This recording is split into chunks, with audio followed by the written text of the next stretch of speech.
안녕하세요. 굿잡 자립생활랜다 김재익 소장입니다. 점점 심해지는 코로나19 바이러스의 확산 속에서 건강히 잘 지내고 계시는지요? 우선 맛보시는 와중에 이번에 진행하는 장애인 권리 협약에 대해 관심을 가지고 강의에 참여해 주셔서 정말 감사합니다.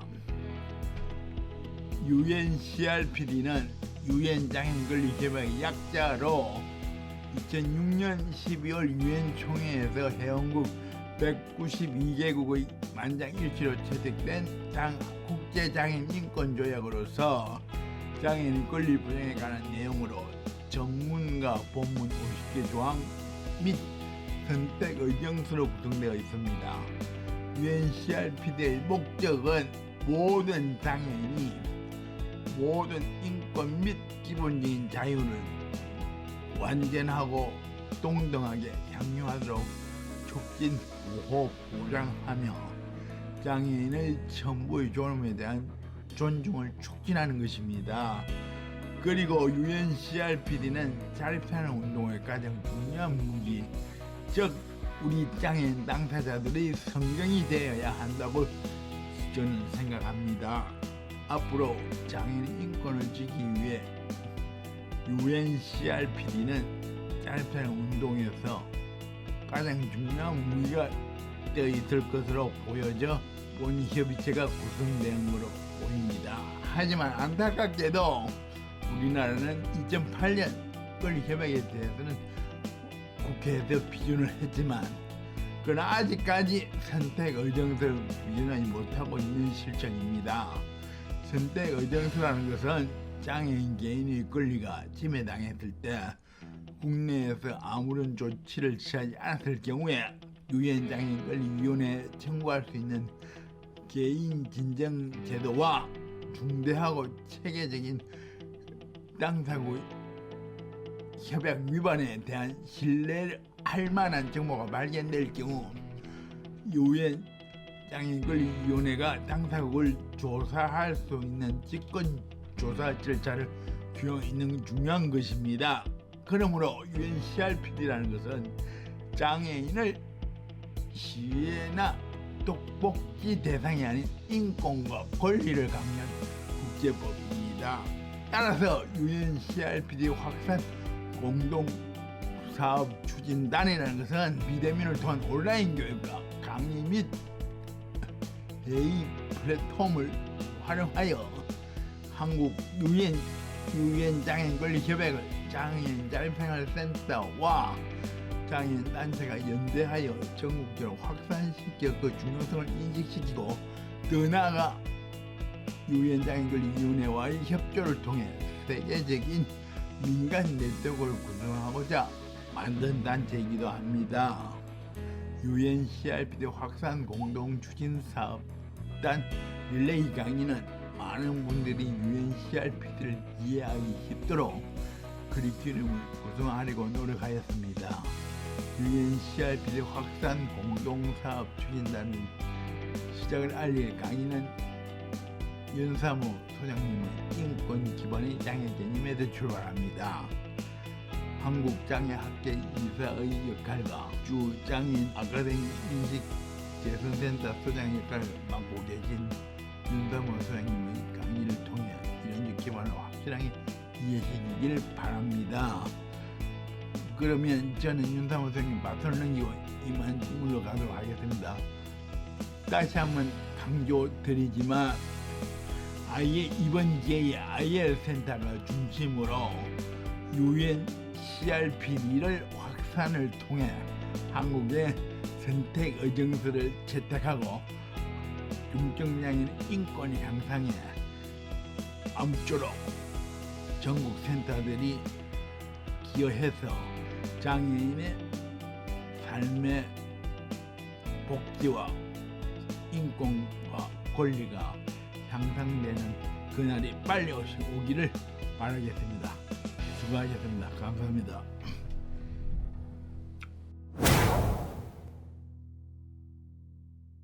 예, 반갑습니다. 윤사모라고 합니다. 오늘 굿잡 자립생활센터에서 UNCRPD와 관련된 굉장히 광범위하고 또 제가 강사들의 몇 명을 보니까 굉장히 훌륭한 강사분들이 이제 구성이 되어서 CRPD와 인권에 대한 이제 강의를 이제 오늘 시작을 하는데 제가 첫 번째 강사로 나섰습니다. 굉장히 영광스럽고 카메라 앞에서 실제로 여러분들 앞에서 하는 것이 아니라 카메라만 보고 있으니까 좀 신이 나지 않는 그런 것도 있습니다만은 하여튼 제가 최선을 다해서 여러분들의 강의를 드리고 또 여러분들 중에 저하고 강의를 많이 해보신 분들도 계실 텐데 제 강의를 들어보신 분들 같은 경우에는 좀 들어봤던 내용이 좀 중첩이 될 수도 있습니다. 그래서 오늘 제가 맡은 주제는 장애 개념에 대해서 이제 설명을 드리는 것입니다. 장애 개념이 단순하지 않습니다, 여러분. 제가 늘 강의에서 말씀드립니다만은 장애라는 이 개념 자체는 굉장히 복잡하고 이것이 수십 년, 그러니까 적어도 한 70년대 중반부터 장애란 무엇인가라는 주제를 두고 굉장히 많은 논쟁이 진행되었고 그 논쟁은 사실 지금도 끝나지 않는 논쟁입니다. 그래서 이 장애를 정의하는 관점에 따라서 또 혹은 정리하는 그 사람에 따라서 장애는 정말로 다양하게 해석되는 주제이기 때문에 그것이 어떻게 이제 변화 발전했고 특히 장애인 권리 협약에서 장애 개념이 어떻게 담기고 있는가라는 그런 좀 역사적인 관점에서 이제 장애 개념을 또 설명을 해드리도록 하겠습니다. 지금 현재 장애학계에서 논의되는 장애 모형들에 대해서도 설명을 드리도록 하겠습니다. 이제 장애 모형이라 하는 것은 장애를 설명하는 틀이죠. 그 모형은 장애 개념부터 시작해서 장애를 이해하는 방식, 또 실천적인 함의 이런 것까지를 다 포함하는 것이라고 이제 볼 수가 있습니다. 그래서 이 내용을 쭉 진행을 지금부터 하도록 하겠습니다. 자, 장애란 무엇인가? 자, 이 주제, 장애 개념이죠. 이 장애란 무엇인가라는 주제에 대한 고전적인 답을 드리면 뭐냐면 화면에 나와 있는데 저는 그렇게 생각해요. 이 장애라는 것은 이렇게 설명이 되어야 됩니다. 손상은 우리 몸 안에 있는데 장애는 사회 속에 있다. 이 문구를 잘 기억해 두셔야 고전적인 의미의 장애를 좀 이해할 수가 있습니다. 이 고전적인 의미라는 게 뭐냐면 쉽게 말하면 사회 모형적 관점입니다. 사회 모형을 왜 고전 모형이라 하느냐? 이 장애 모형을 설명한 이 사회 모형은 80년대에 나온 모형이고 벌써 40년 뭐 정도 되는 모형이죠.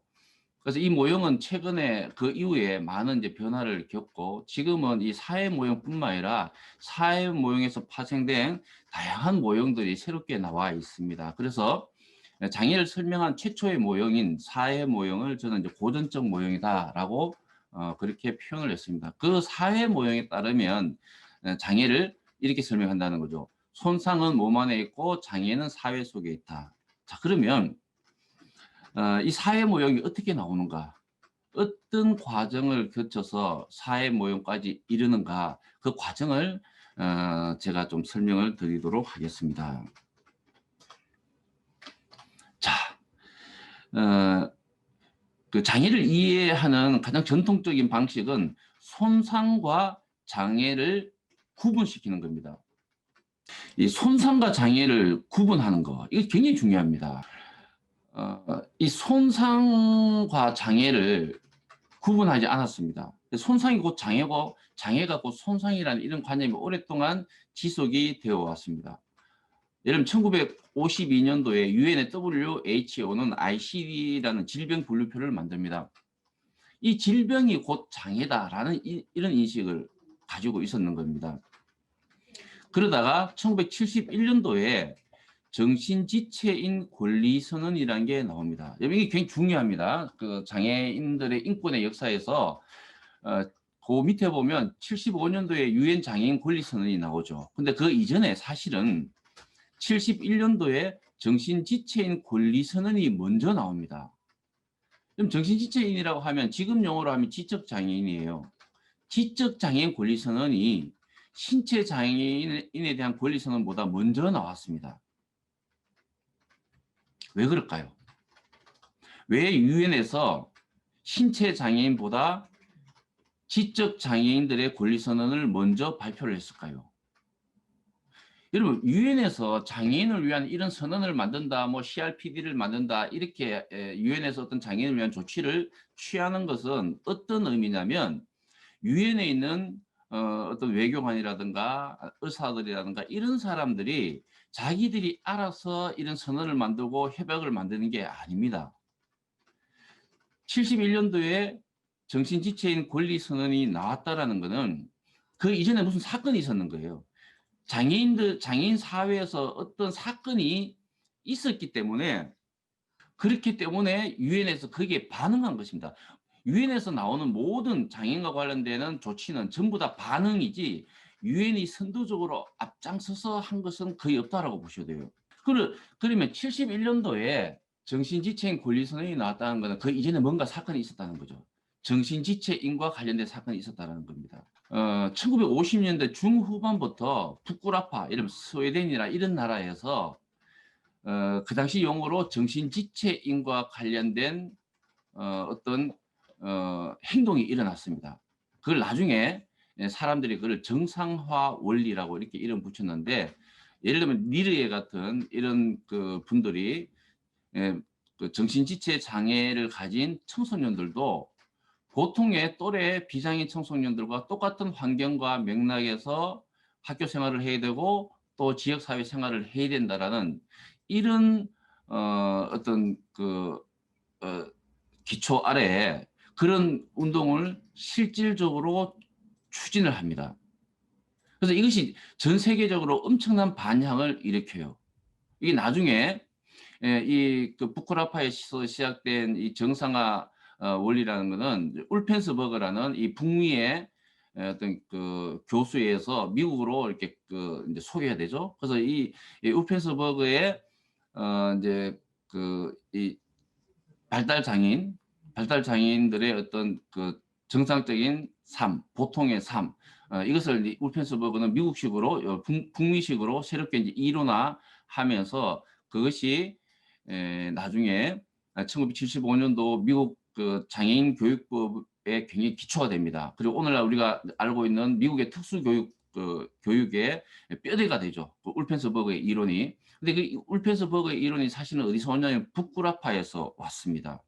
그 당시 50년대, 60년대 되잖아요. 그때는 발달 장애인들, 지적 장애인을 비롯한 이 발달 장애인들이 시설에 산다는 걸 너무나 당연히 여기고 있던 그런 시절이었습니다. 근데 니르에 같은 이런 사람들 또 그 당시의 부모들 이런 분들은 발달 장애인들이 왜 시설에 살아야 되는가? 또래의 비장애인 아이들과 똑같은 환경에서 살아야 된다. 그것이 정상적인 삶이다. 이런 주장을 펴면서 이것이 그 당시로는 굉장히 센세이션을 일으키고 국제 세미나 관련된 국제 세미나가 열리고 국제사회에서 큰 쟁점이 되고 뉴스에 보도되고 이랬습니다. 그러니까 유엔에서 제일 먼저 장애인과 관련된 제일 최초의 권리선언이 정신지체인 권리선언인 겁니다.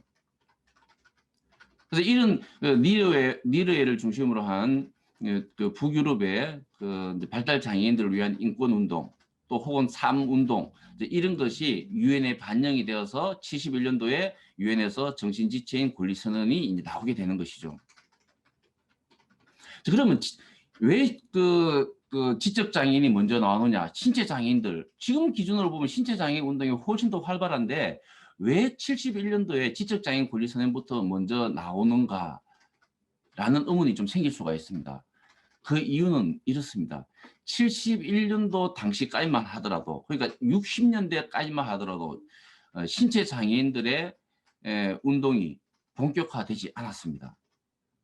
이 국제사회에서 신체 장애인의 자기 조직 또 그리고 장애 운동은 70년대 초부터 본격적으로 시작돼요.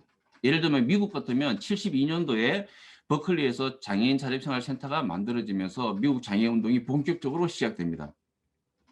또 영국에서는 폴 혼트 같은 이런 시설의 거주자들이 탈시설 운동을 주장하면서 73년도에 유파이어스라는 조직을 만들죠. 우리나라 말로 이제 굳이 번역하면 조금 더 나옵니다마는 분리에 저항하는 장애인연맹, 신체장애인연맹 이런 조직을 만들면서 본격적으로 신체장애인들의 운동이 시작됩니다. 이게 70년대 초예요. 그러니까 71년도 정신지침 권리선언이 나올 때까지는 신체장애인들의 운동이 본격화되기 전이었습니다.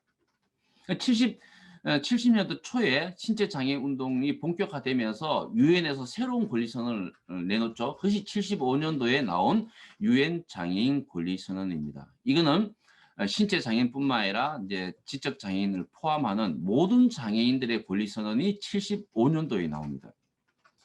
이거 역시나 70년대 초에 막 시작한 신체장애인들의 어떤 투쟁, 운동, 요구, 주장 이런 것들이 유엔에 반영되었다라고 우리가 보셔야 돼요. 그러니까 유엔이 알아서 장애인 권리선언을 했다기보다 장애인들이 그 유럽 각국과 미국에 있는 장애인들이 자신의 삶과 인권을 위해서 강력한 투쟁을 전개했고 이것이 새로운 어떤 사회적 쟁점이 되고 이것을 본 유엔에서 이제 그대로 있을 수가 없으니까 유엔에서 어떤 반응을 보인 것이죠. 그 보인 반응이 뭐냐면 유엔 장애인 권리 선언이다라고 이렇게 이제 볼 수가 있습니다. 자, 그러면 71년도에 정신지체인 권리 선언에는 장애 개념 정의가 없어요. 그 선언 안에. 근데 75년도에 유엔 장애인 권리 선언에는 장애인에 대한 정의가 포함되어 있습니다. 그 선언문 안에. 제가 한번 읽어볼게요. 우리 화면에도 지금 나와 있습니다.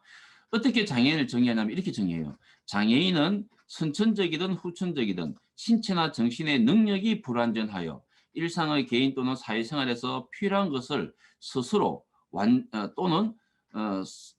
스스로는 완전히 또는 부분적으로 확보할 수 없는 사람. 이렇게 개념 정의를 합니다. 한마디로 말하면 장애가 뭐냐면 신체적 결함이나 불완전함으로 이렇게 정의를 했습니다. 따라서 장애인은 어떤 사람이겠습니까? 신체적 결함을 가진 사람이거나 신체가 불완전한 사람. 이런 사람을 장애인으로 이제 보는 거죠. 신체나 정신이 좀 불완전하거나 또 어떤 결함을 가진 사람들. 이런 사람들을 장애인으로 정의를 합니다. 따라서 장애라는 것은 곧 결함이자 불완전함이죠. 나쁜 겁니다. 이 장애 자체가. 그리고 이 장애는 개인의 문제죠. 이 결함이나 불완전함은 개인의 신체 혹은 정신의 문제이기 때문에 이 장애라는 것은 또 개인의 문제이기도 합니다. 자, 여기에 대해서 이런 주장에 대해서 장애 당사자, 이 70년대 초부터 조직된 장애인 당사자 조직에서 강력한 반기를 듭니다. 그 내용을 제가 보여드리겠습니다. 이 유엔의 그 장애를 신체 결함이나 불완전함으로 바라보는 이 유엔의 장애 정의에 대해서 1976년도 또는 75년도, 문건은 76년도 나오는데 실제로 논쟁이 시작된 건 75년도예요. 이 75년도, 6년도에 영국의 유파이어스라는 조직, 아까 폴 헌트 같은 빅터 핑켈스타인 같은 이런 굉장히 대단한 초창기 장애 운동가들이에요. 이분들이 만든 유파이어스라는 조직에서 새로운 장애 개념을 제시합니다. 이거는 유엔의 장애 개념에 대한 반기이기도 합니다. 이 사람들은 장애를 손상과 장애 2단계로 구분해서 설명을 합니다. 손상은 이렇게 설명해요. 사지의 전체나 일부가 없는 것 또는 사지 기관 신체의 구조에 결함이 있는 것. 그 결함이죠. 이 손상은 결함입니다. 그 유엔에서는 장애를 결함이라고 했는데 이 장애 당사자 조직에서는 결함은 장애가 아니고 손상이 결함이다 이렇게 이야기하는 거죠. 그리고 장애를 아주 독창적으로 설명을 합니다. 장애란 신체 손상을 입은 사람들을 무시해서 이들을 주류 사회 활동에서 배제시키는 그 시대 사회 조직에 의한 불이익이나 활동의 제약, 이걸 장애라고 이야기를 해요. 그러니까 장애라는 것은 신체에 손상 입은 사람들을 무시하고 이 사람들을 배제하고 이 사람들에게 불이익을 주고 이 사람들의 활동을 제약하는 것이 장애다라고 이렇게 설명하는 거예요. 그래서 제가 모두에 말씀드리는 그 내용을 기억하십니까? 손상은 우리 몸 안에 있지만은 장애는 어디 있냐면 사회 속에 있다는 거예요. 사회 환경, 또 이 사회를 주도하는 사람들, 우리가 흔히 비장애인이라고 이야기하는 사람들의 어떤 무시, 배제, 이런 것들이 장애지 유엔에서 말하는 이 신체적 결함이나 불완전함, 이것은 손상 개념이다라고 이렇게 구분해서 개념을 정의합니다. 이것은 굉장히 혁명적인 장애 개념입니다. 그 이전에 장애를 이런 식으로 개념 정의한 적이 단 한 차례도 없었습니다. 근데 유파이어스 같은 장애인 당사자 조직이 손상과 장애를 구분하죠. 조금 이따 제가 2부에서 좀 더 상세히 설명드리겠습니다만은, 한마디로 손상이라는 개념은 생물학적 개념이라는 거죠. 의사들이 정의하는 개념이라는 겁니다. 그럼 장애는 뭐냐? 이 사회적 개념이라는 거예요. 이게 예를 들면 그 휠체어 이용자가 길거리를 가다가 만나게 된 턱 같은 거, 계단 같은 거, 이런 것이 장애라는 거예요. 또 휠체어 이용자가 길거리를 지나가는데 이상한 시선으로 바라보는 그 사람들의 태도, 이것이 장애인이라는 거예요. 장애라는 거예요. 또 장애인을 고용하지 않는 이 노동 환경, 이런 것이 장애라는 겁니다. 따라서 장애는 사회 속에 있다는 거죠. 그래서 사회적 장애 개념을 이 유파이어스라는 이 조그만 장애인 당사자 조직이 76년도에 최초로 정립을 하게 됩니다. 자, 이때부터 장애 논쟁이 엄청나게 치열하게 전개됩니다. 이 국제사회에서. 그때 물론 한국에서는 이 그 장애 개념을 둘러싼 논쟁이 저때는 없었습니다. 저때는 70년대니까 한국에서는 아직 장애 운동이 태동되기 이전이죠. 그러니까 한국 사회에서는 누가 나서서 장애는 이런 것이야 라고 주장하고 요구하는 그런 조직도 없었고 개인도 없었습니다. 근데 국제사회에서는 이미 70년대부터 장애란 무엇인가라는 이런 주제를 두고 치열하게 논쟁을 했습니다. 그 논쟁의 상대가 누구였겠습니까? 한쪽에서는 장애 당사자들이 있고, 그러니까 국제장애 운동이 있고, 또 한쪽에서는 전문가들이 있었는 거죠. 의사나 뭐 이런 또 학계, 사회복지 하시는 분들, 이런 분들은 장애 개념을 여전히 75년도 유엔에서 개념 정리한 것과 같은 그런 방식으로, 장애는 신체 손상이고 또 신체적 결함이다, 이런 방식으로 의학적으로 의료적으로 장애를 정의하는 측이 있었다면, 또 한쪽에서는 국제장애운동, 그러니까 당사자 조직들, 이런 사람들은 장애는 사회의 문제다, 사회적인 것이다 라고 주장하면서 이것이 치열하게 논쟁이 됩니다. 그러다가 70년대 중후반이 되면서 특히 미국의 장애운동이 제가 보기에는 70년대 후반의 미국 장애운동은 거의 정점이 아니었을까. 물론 80년대 중반에 미국의 장애차별금지법을 만들기 위한 그런 투쟁도 굉장히 광범위했습니다만은 70년도 후반에 미국의 이제 재활법 투쟁이라는 게 있었습니다. 이게 굉장히 격렬했습니다. 예를 들면 그 재활법 그 개정 투쟁을 할 때 미국의 이제 샌프란시스코에 있는 미국 교육부 연방 교육부 건물이 있었습니다. 거기에 장애인들이 140명 정도가 그 건물을 점거해서 무려 26일 동안 점거 투쟁을 한 적이 있습니다. 이것은 그 미국이라는 나라는 공공시설을 점거, 시민들이 점거한다는 거 있을 수가 없습니다. 우리나라하고 좀 많이 달라요. 그 공권력이 굉장히 세기 때문에.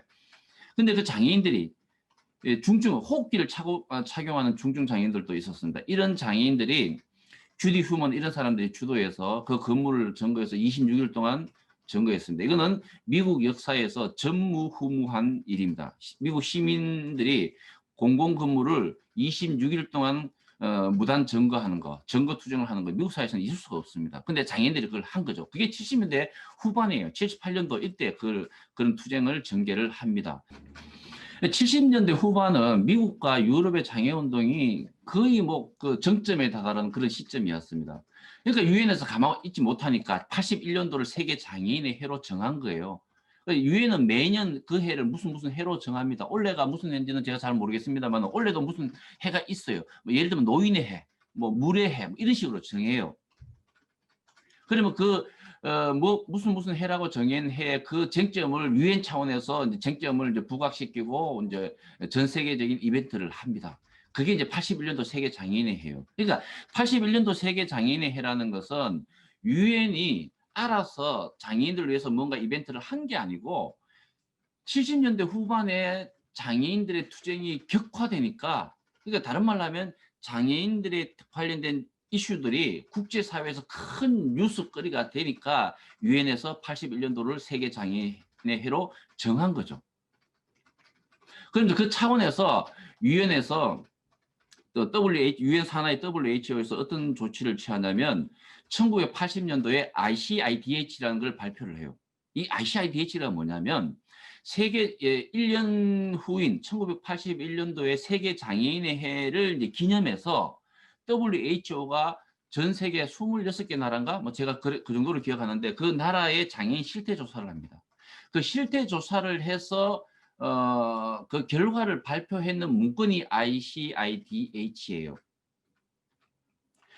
이 ICIDH는 그 WHO가 만든 최초의 그 장애 분류표, 장애 개념도라고 이렇게 볼 수가 있습니다. 물론 75년도에 장애인 권리 선언할 때 간략하게 장애인은 이런 사람이다라고 개념 정리를 했습니다만은 본격적인 실태 조사를 통해서 80년도에 ICIDH라는 장애 개념도를 만듭니다.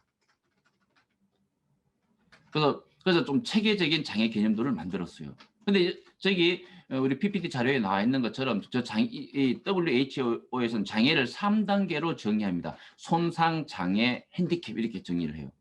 그러니까 그 76년도에 유파이어스라는 장애인 당사자 조직이 손상과 장애 2단계로 장애 정의를 했다 그랬죠. 근데 4년 뒤에 WHO는 3단계로 장애를 정의를 했습니다. 손상, 장애, 핸디캡. 자, 그걸 한번 읽어볼게요, 제가. 유엔에서 그 WHO는 국제 의사들의 기구다 이렇게 보셔야 돼요. 그러니까 저 개념 정의는 의사들이 한 겁니다. 손상은 이렇게 이 사람들이 설명을 합니다. 손상은 건강 상태와 관련하여 손상이란 정신적, 신체적, 해부적 구조나 기능의 상실이나 비정상이다. 손상이 이게 손상에 대한 개념은 저는 정확하게 했다라고 봅니다. 자, 근데 장애의 개념부터 조금 약간 이제 당사자 조직들하고는 다르게 개념 정의를 해요. 장애는 뭐냐면 건강 상태와 관련하여 장애란 손상 때문에 한 인간으로서 정상적인 방법이나 범위에서 행위를 할 능력을 제약받거나 상실한 것. 이걸 장애로 봅니다. 좀 다릅니다. 유파이어스가 개념 정의한 장애하고는 좀 달라요. 위에 우리 PPT에 나와 있으니까 유파이어스의 장애는 어떤 그 손상을 입은 사람들을 무시하거나 이들을 배제하거나 이들에게 불이익을 주거나 이들의 활동을 제약하는 것 이게 장애라 그랬는데 WHO에서의 80년도에 장애 정의는 정상적인 방식으로 행위를 할 능력을 제약받거나 상실한 것 이렇게 정의했습니다.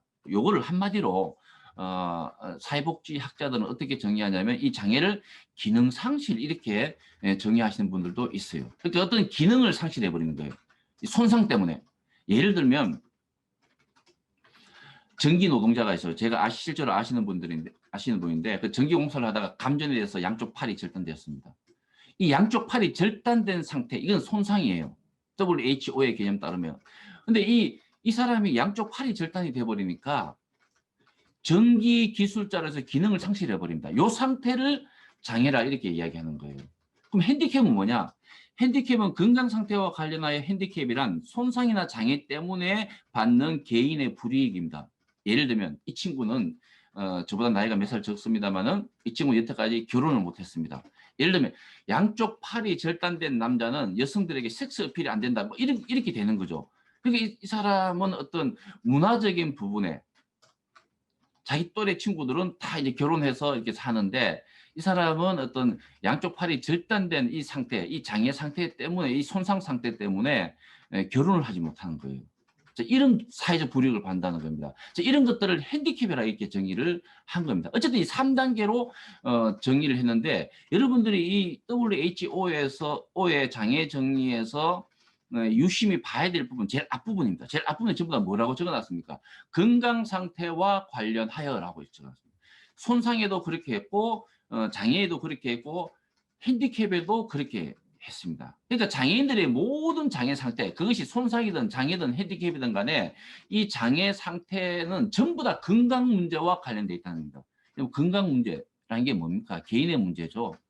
그래서 이 개념을 국제 의사들이 WHO가 이 개념을 만들었다라고 제가 말씀드렸습니다. 따라서 이 사람들은 장애를 뭐와 연관시어서 개념 정의하냐면 건강 문제.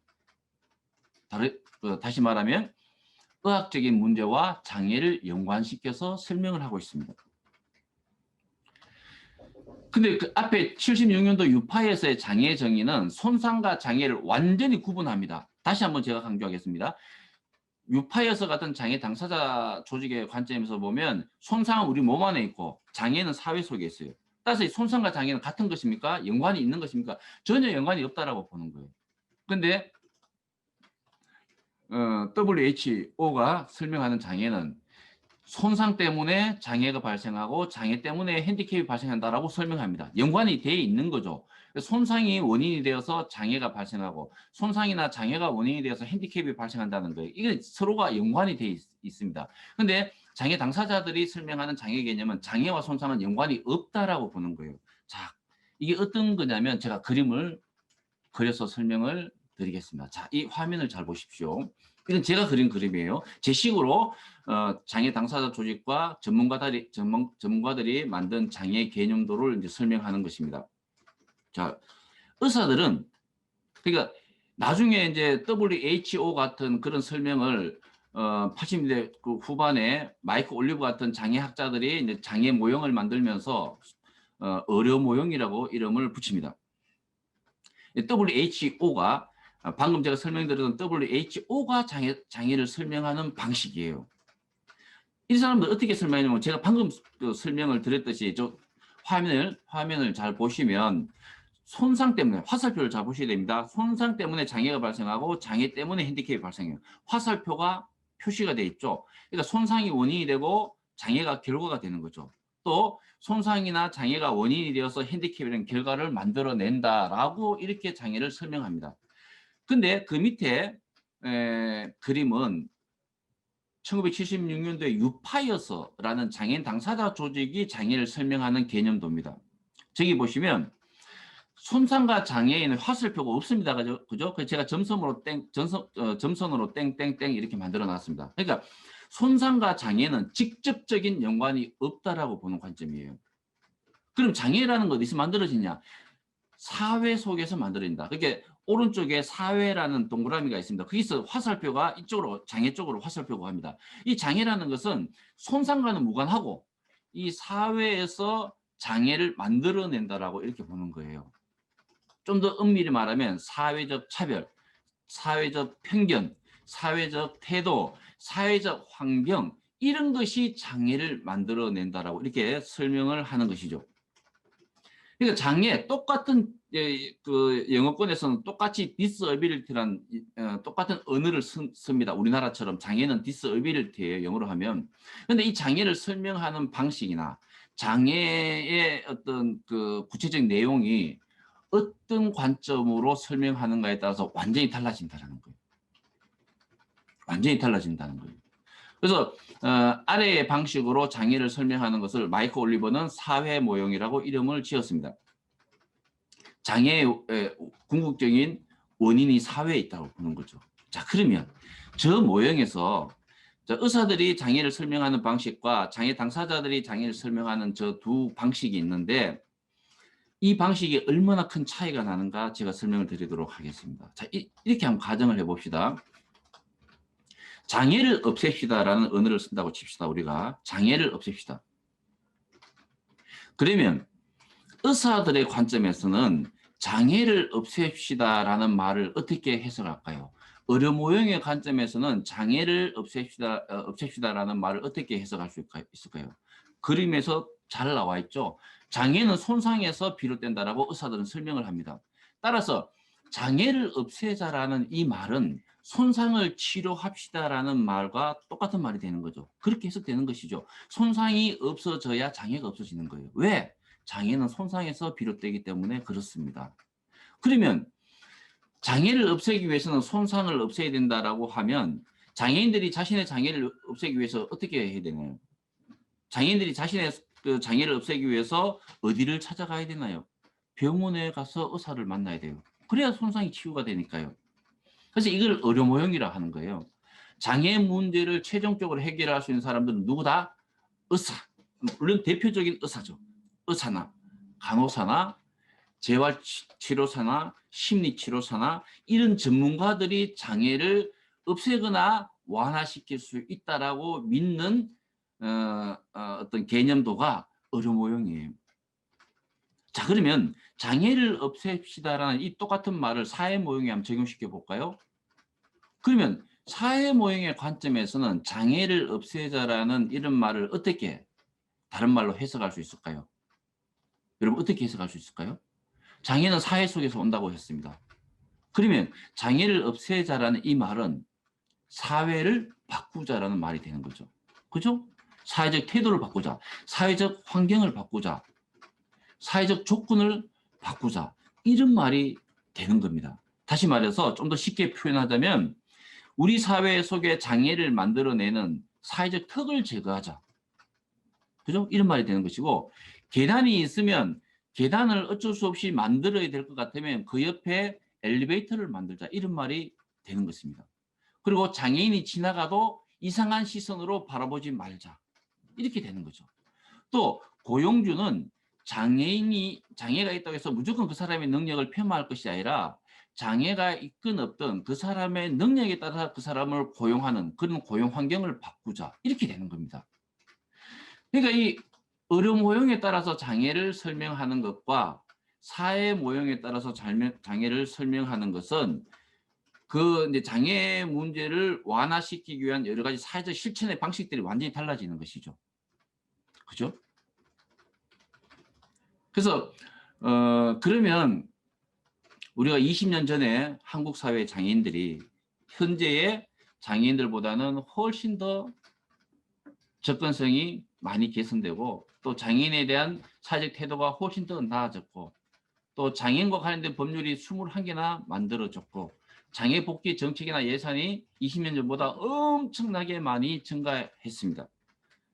장애인들이 그나마 좀 나아졌다. 다른 말로 하면 우리 사회 장애인들이 경험하는 장애가 그나마 완화되었다. 상당히.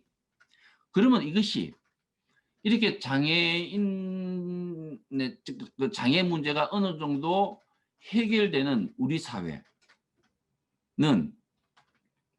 왜 그렇게 됐을까요? 의료 모형에 따라서 우리가 실천했기 때문에 그런가요? 사회 모형에 따라서 실천했기 때문에 그런가요? 다시 말해서 그 20년 동안 우리 사회에 의학이 비약적으로 발전해서 장애를 없애가지고 지금 현재 장애인들이 그나마나 사회에 접근할 수 있는 그런 세상이 됐을까요? 아니죠. 의학이 발달한 것은 미미합니다. 근데 그 동안에 장애인들이 엄청난 투쟁을 했죠. 그러니까 그 횡단보도 앞에 턱이 없어졌습니다. 모든 지하철에 엘리베이터가 설치가 됐고 스크린도어가 만들어졌습니다. 저상버스가 도입되고 장애인 콜택시가 등장했죠. 이런 사회적 변화 때문에 장애가 완화된 거죠. 지난 20년 동안 우리 사회가 그렇게 바뀌었잖아요. 장애 운동 덕분에. 그러면 이 실천적인 그 측면에서 보면 장애를 어떻게 해석해야 된다는 것은 명백한 겁니다. 장애인들이 투쟁하고 조직하고 운동하지 않고 끊임없이 병원을 찾아가고 끊임없이 재활센터에 찾아갔으면 지금과 같은 어떤 장애 문제의 완화가 이루어졌겠습니까? 저는 거의 불가능했다라고 봅니다.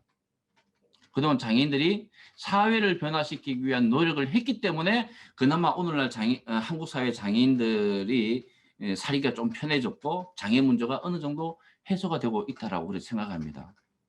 그래서 우리 사회, 이거는 뭐 우리 한국 사회뿐만 아니라 전 세계 모든 나라에 적용되는 논리입니다. 그래서 어느 논리, 어느 모형이 더 정확한 모형이겠습니까? 저는 사회 모형이 완성을 했다라고 생각을 합니다.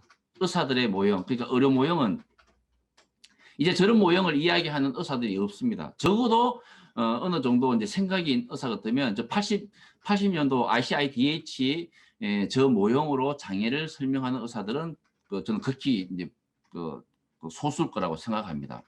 이제 사회 모형이 완성을 거둔 것이죠.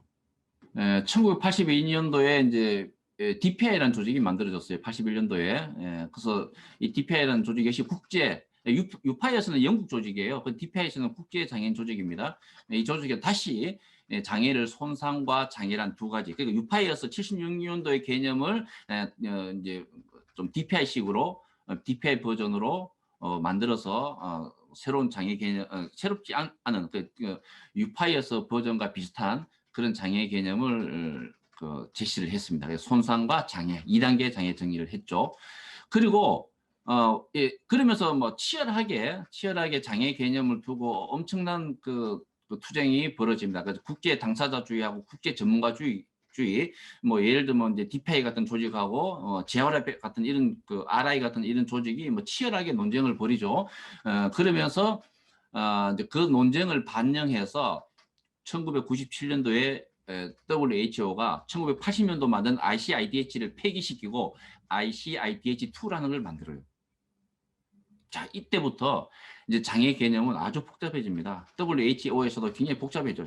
80년도에 ICIDH는 굉장히 심플하게 장애를 정의했습니다. 손상 때문에 장애가 발생하고 장애 때문에 핸디캡이 발생한다 이렇게 정의했거든요. 굉장히 심플하잖아요. 근데 그것이 틀렸다라는 것이 당사자들의 투쟁과 또 어떤 그 사회 변화를 통해서 그런 논리로 장애 문제를 해결하지 못한다라는 걸 의사들 스스로도, 그러니까 WHO 스스로도 인정하면서 새로운 장애 개념을 만드는데 그것이 ICIDH2입니다. 이 ICIDH2는 장애를 아주 복잡하게 설명을 하면 사실 뭐 도표도 있고 막 설명도 굉장히 복잡합니다. 그래서 제가 각설하고 제가 한 줄로 정리했어요. 장애를 어떻게 설명하냐면 손상 유형이나 또 활동, 사회 활동, 사회 참여, 또 상황 요인 이런 거를 전부 다 고려해서 장애를 정의해야 된다라고 설명을 합니다. 설명을 해요. 그러니까 장애를 설명을 합니다. 이때부터는 WHO가 80년도는 장애를 정의했어요. 데피니션 했는데 이때 97년도 ICIDH2부터는 WHO가 장애를 정의를 하지 못해요. 대신에 explain 합니다. 설명해요. 설명. 장애는 이런 것이다라고 설명을 하고 있습니다. 그래서 장애를 개념 정의할 때는 손상도 고려해야 되고 또 장애인의 사회 활동도 고려해야 되고 사회 참여도 고려해야 되고 장애인이 처한 사회적 환경도 고려해야 된다. 이렇게 해요. 그렇게 해서 장애를 정의해야 돼. 그러면 한마디로 장애가 뭐냐? 모르는 거죠. 모릅니다. 자, 손상은 객관적으로 있다고 칩시다. 그러면 이 장애인들의 활동 정도라든가 참여 정도라든가 그 장애인이 사는 사회의 상황, 이거는 사회마다 다 달라요. 그러면 장애는 이것이다라고 국제사회에 통용되는 장애 개념을 정의하지 못하는 겁니다. 이때부터. 상황이. 그 한 개별 장애인이 처한 사회적 조건과 환경, 이게 완전히 다르기 때문에 이걸 고려해서 장애를 정의하라고 하면 미국에 사는 미국의 장애인을 개념 정리하는 거하고 아프리카의 장애인을 개념 정리하는 게 다를 수밖에 없어요. 왜? 이 장애인들이 처한 상황이 완전히 다르기 때문에 그렇죠. 그래서 이때부터 WHO는 장애를 정의하지 못하고 설명하기 시작합니다. 그러다가 2001년도에 새로운 장애 개념도라고 할 수 있는 ICF를 만들었습니다. 이 ICF는 지금도 적용되는, 그러니까 유엔 차원에서 공식적으로 적용되는 장애 개념도입니다. 여기는 신체 기능, 신체 구조, 또 활동과 참여, 환경 요인을 다 고려해서 장애를 정의하라라고 역시나 설명합니다. 그러니까 ICIDH2는 뭐 별로 차이가 없어요. 장애는 정의할 수 없는 개념이다라고 WHO, 그러니까 유엔에서 공식적으로 이 사람들이 선언을 한 것이나 다름없다라고 이렇게 보셔도 돼요. 자, 이런 과정을 거치면서 2006년도에 유엔 장애인 권리 협약이 나왔는데 유엔 장애인 권리 협약에서는 장애를 어떻게 설명하냐면 굉장히 창의적으로 설명을 합니다. 장애는 사회적 장벽과의 상호작용 때문에 발생하는 것이다 라고 장애를 설명합니다. 굉장히 애매모호하고 포괄적인 개념으로 장애를 정의하는 것이 아니고 여러분 설명하는 것입니다. 정의가 아니에요. 유엔 장애인 권리 협약, 이 그 강의 전체의 큰 주제라고 할 수도 있는 유엔 장애인 권리 협약은 장애를 정의하는 것이 아니라 장애를 설명합니다. 자, 그게 무슨 의미인지 제가 한번 보도록 하겠습니다. 이 장애 개념이 76년도 유파이어스의 2단계 장애 개념을 필두로 해서 촉발된 이 장애 개념들이 한국 사회 법률에는 어떻게 적용되고 있는가를 보도록 하겠습니다. 자, 그 다른 색으로 칠해진 저 부분만 보셔도 돼요. 뒷부분 다 똑같다고, 그 대부분 비슷하다고 보시면 되니까. 자, 우리나라에서 가장 중요한 장애인들에게 가장 중요한 법인 장애인복지법은 장애를 이렇게 설명합니다. 그 장애의 원인, 즉 파란색으로 된 부분이 장애의 원인입니다. 뒷부분은 비슷해요. 그 결과는 신체적, 정신적 장애로 이렇게 나갑니다. 저거는 뭐 말도 안 되는 소리예요. 장애를 설명하는데 신체적, 정신적 장애, 그 설명문 안에 또 장애가 또 들어갑니다. 이거는 뭐 중원, 부원이죠. 저게 말이라고 되려면 신체적, 정신적 손상으로 이렇게 하면 말이 됩니다. 근데 장애인을 설명하면서 신체적, 정신적 장애로 이렇게 장애를 또 설명해야 되잖아요. 저거는 좀 말이 안 됩니다. 제일 좀 문제가 심각한 장애 정의가 이제 장애복지법의 장애 정의라고 볼 수가 있죠. 이렇게 이제 설명합니다. 근데 국가인권위원회법에서는 장애를 이렇게 설명합니다. 자, 신체적, 정신적, 사회적 요인으로 국가인권위원회의 장애 정의는 굉장히 합리적입니다. 신체적, 정신적, 사회적 요인으로 장애 원인을 이렇게 신체적, 정신적, 사회적 요인으로 설명하고 있습니다. 자, 그러면 장애차별금지법은 어떻게 하고 있느냐? 이렇게 하고 있어요. 신체적, 정신적 손상 또는 기능 상실이 이렇게 나갑니다. 자, 이 장애차별금지법의 장애 정의는 말기는 약간 다르지만 사실상 장애인복지법의 장애 정의하고 똑같다라고 생각하시면 됩니다. 저 사람들은 대신에 용어를 장애차별금지법은 용어를 정확하게 썼어요. 그러니까 신체적, 정신적 장애로 우리 국가 장애복지법은 이렇게 나가죠. 근데 장애차별금지법은 신체적, 정신적 손상 또는 기능 상실이 이렇게 나가는 거예요. 그러면 신체적, 정신적 손상 또는 기능 상실에서 저 기능 상실이 뭐냐면 1980년도 ICIDH에서 설명하는 장애가 저 기능 상실이에요. 그죠? 그러니까 장애차별금지법의 장애 정의는 1980년도 ICIDH에 근거했다라는 걸 우리가 알 수가 있고 장애인복지법의 장애 개념은 1975년도에 유엔 장애인 권리선언에 기반했다라는 걸 우리가 알 수 있습니다. 그 어떤 거 간에 장애인복지법이든 간에 장차법이든 간에 아주 구닥다리 장애 정의를 사용하고 있다는 것은 확실합니다. 근데 국가인권위원회법에서는 신체적, 정신적, 사회적 요인으로라고 이렇게 설명합니다. 근데 신체적 요인, 정신적 요인은 우리가 충분히 이해하는데 그럼 사회적 요인은 뭘까요? 이게 굉장히 의미심장합니다. 이거는 해석에 따라서 굉장히 복잡해질 수 있는 문구를 장애 개념에 넣었다라고 저는 그렇게 해석을 합니다. 왜냐하면 여러분 신체적 요인에 의한 장애 이해하시겠죠? 정신적 요인에 의한 장애 이해하시겠죠? 근데 사회적 요인에 의한 장애는 예를 들면 어떤 걸까요? 그러니까 신체나 정신의 손상이 예를 들어 없는데 사회적 요인에 의해서 장애가 되는 경우는 어떤 경우가 있을까요? 한번 우리 머릿속으로 상상을 해보십시오. 제가 한번 예를 한번 들어볼까요? 뚱뚱한 신체를 가진 사람.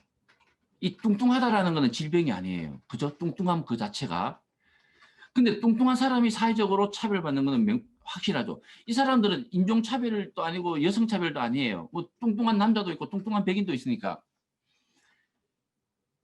근데 이 사람들이 사회적으로 차별을 받잖아요. 그럼 이 사람들은 이 사회적 요인에, 신체적 요인, 사회적 요인, 사회가 바라지 않는 신체를 가진 사람, 이런 사람들도 장애인으로 포함된다는 얘기입니다. 실제로 유럽에 가면 그런 분들이 장애인으로 보호받습니다. 이런 분들이 고용상 차별을 받거나 이러면 장애인, 영국의 DDA, 장애인차별금지법으로 이런 분들이 구제를 받습니다. 이 사회적 요인이죠. 또 좀 더 적극적이고 진보적으로 나가볼까요? 우리 사회에서 결혼 이주 여성들이 굉장히 많습니다. 베트남이나 뭐 필리핀, 태국, 중국 이런 데서 많이 들어오죠. 이분들이 한국 사회에 처음 들어와서 어떤 장애를 경험할까요? 어느 장애를 경험하죠, 여러분. 이분들이 고국에 가면 전혀 언어 장애를 경험하지 않지만 언어가 완전히 다른 한국 사회에 오니까 이분들은 언어 장애인이에요. 한국말 거의 못하니까 처음 들어와서 몇 년 동안은. 그럼 이분들이 언어 문제 때문에 차별을 받게 되면 국가인권위에 진정을 했을 때 이분들은 장애인으로서 보호받을 수 있다라는 그 문구예요, 저게.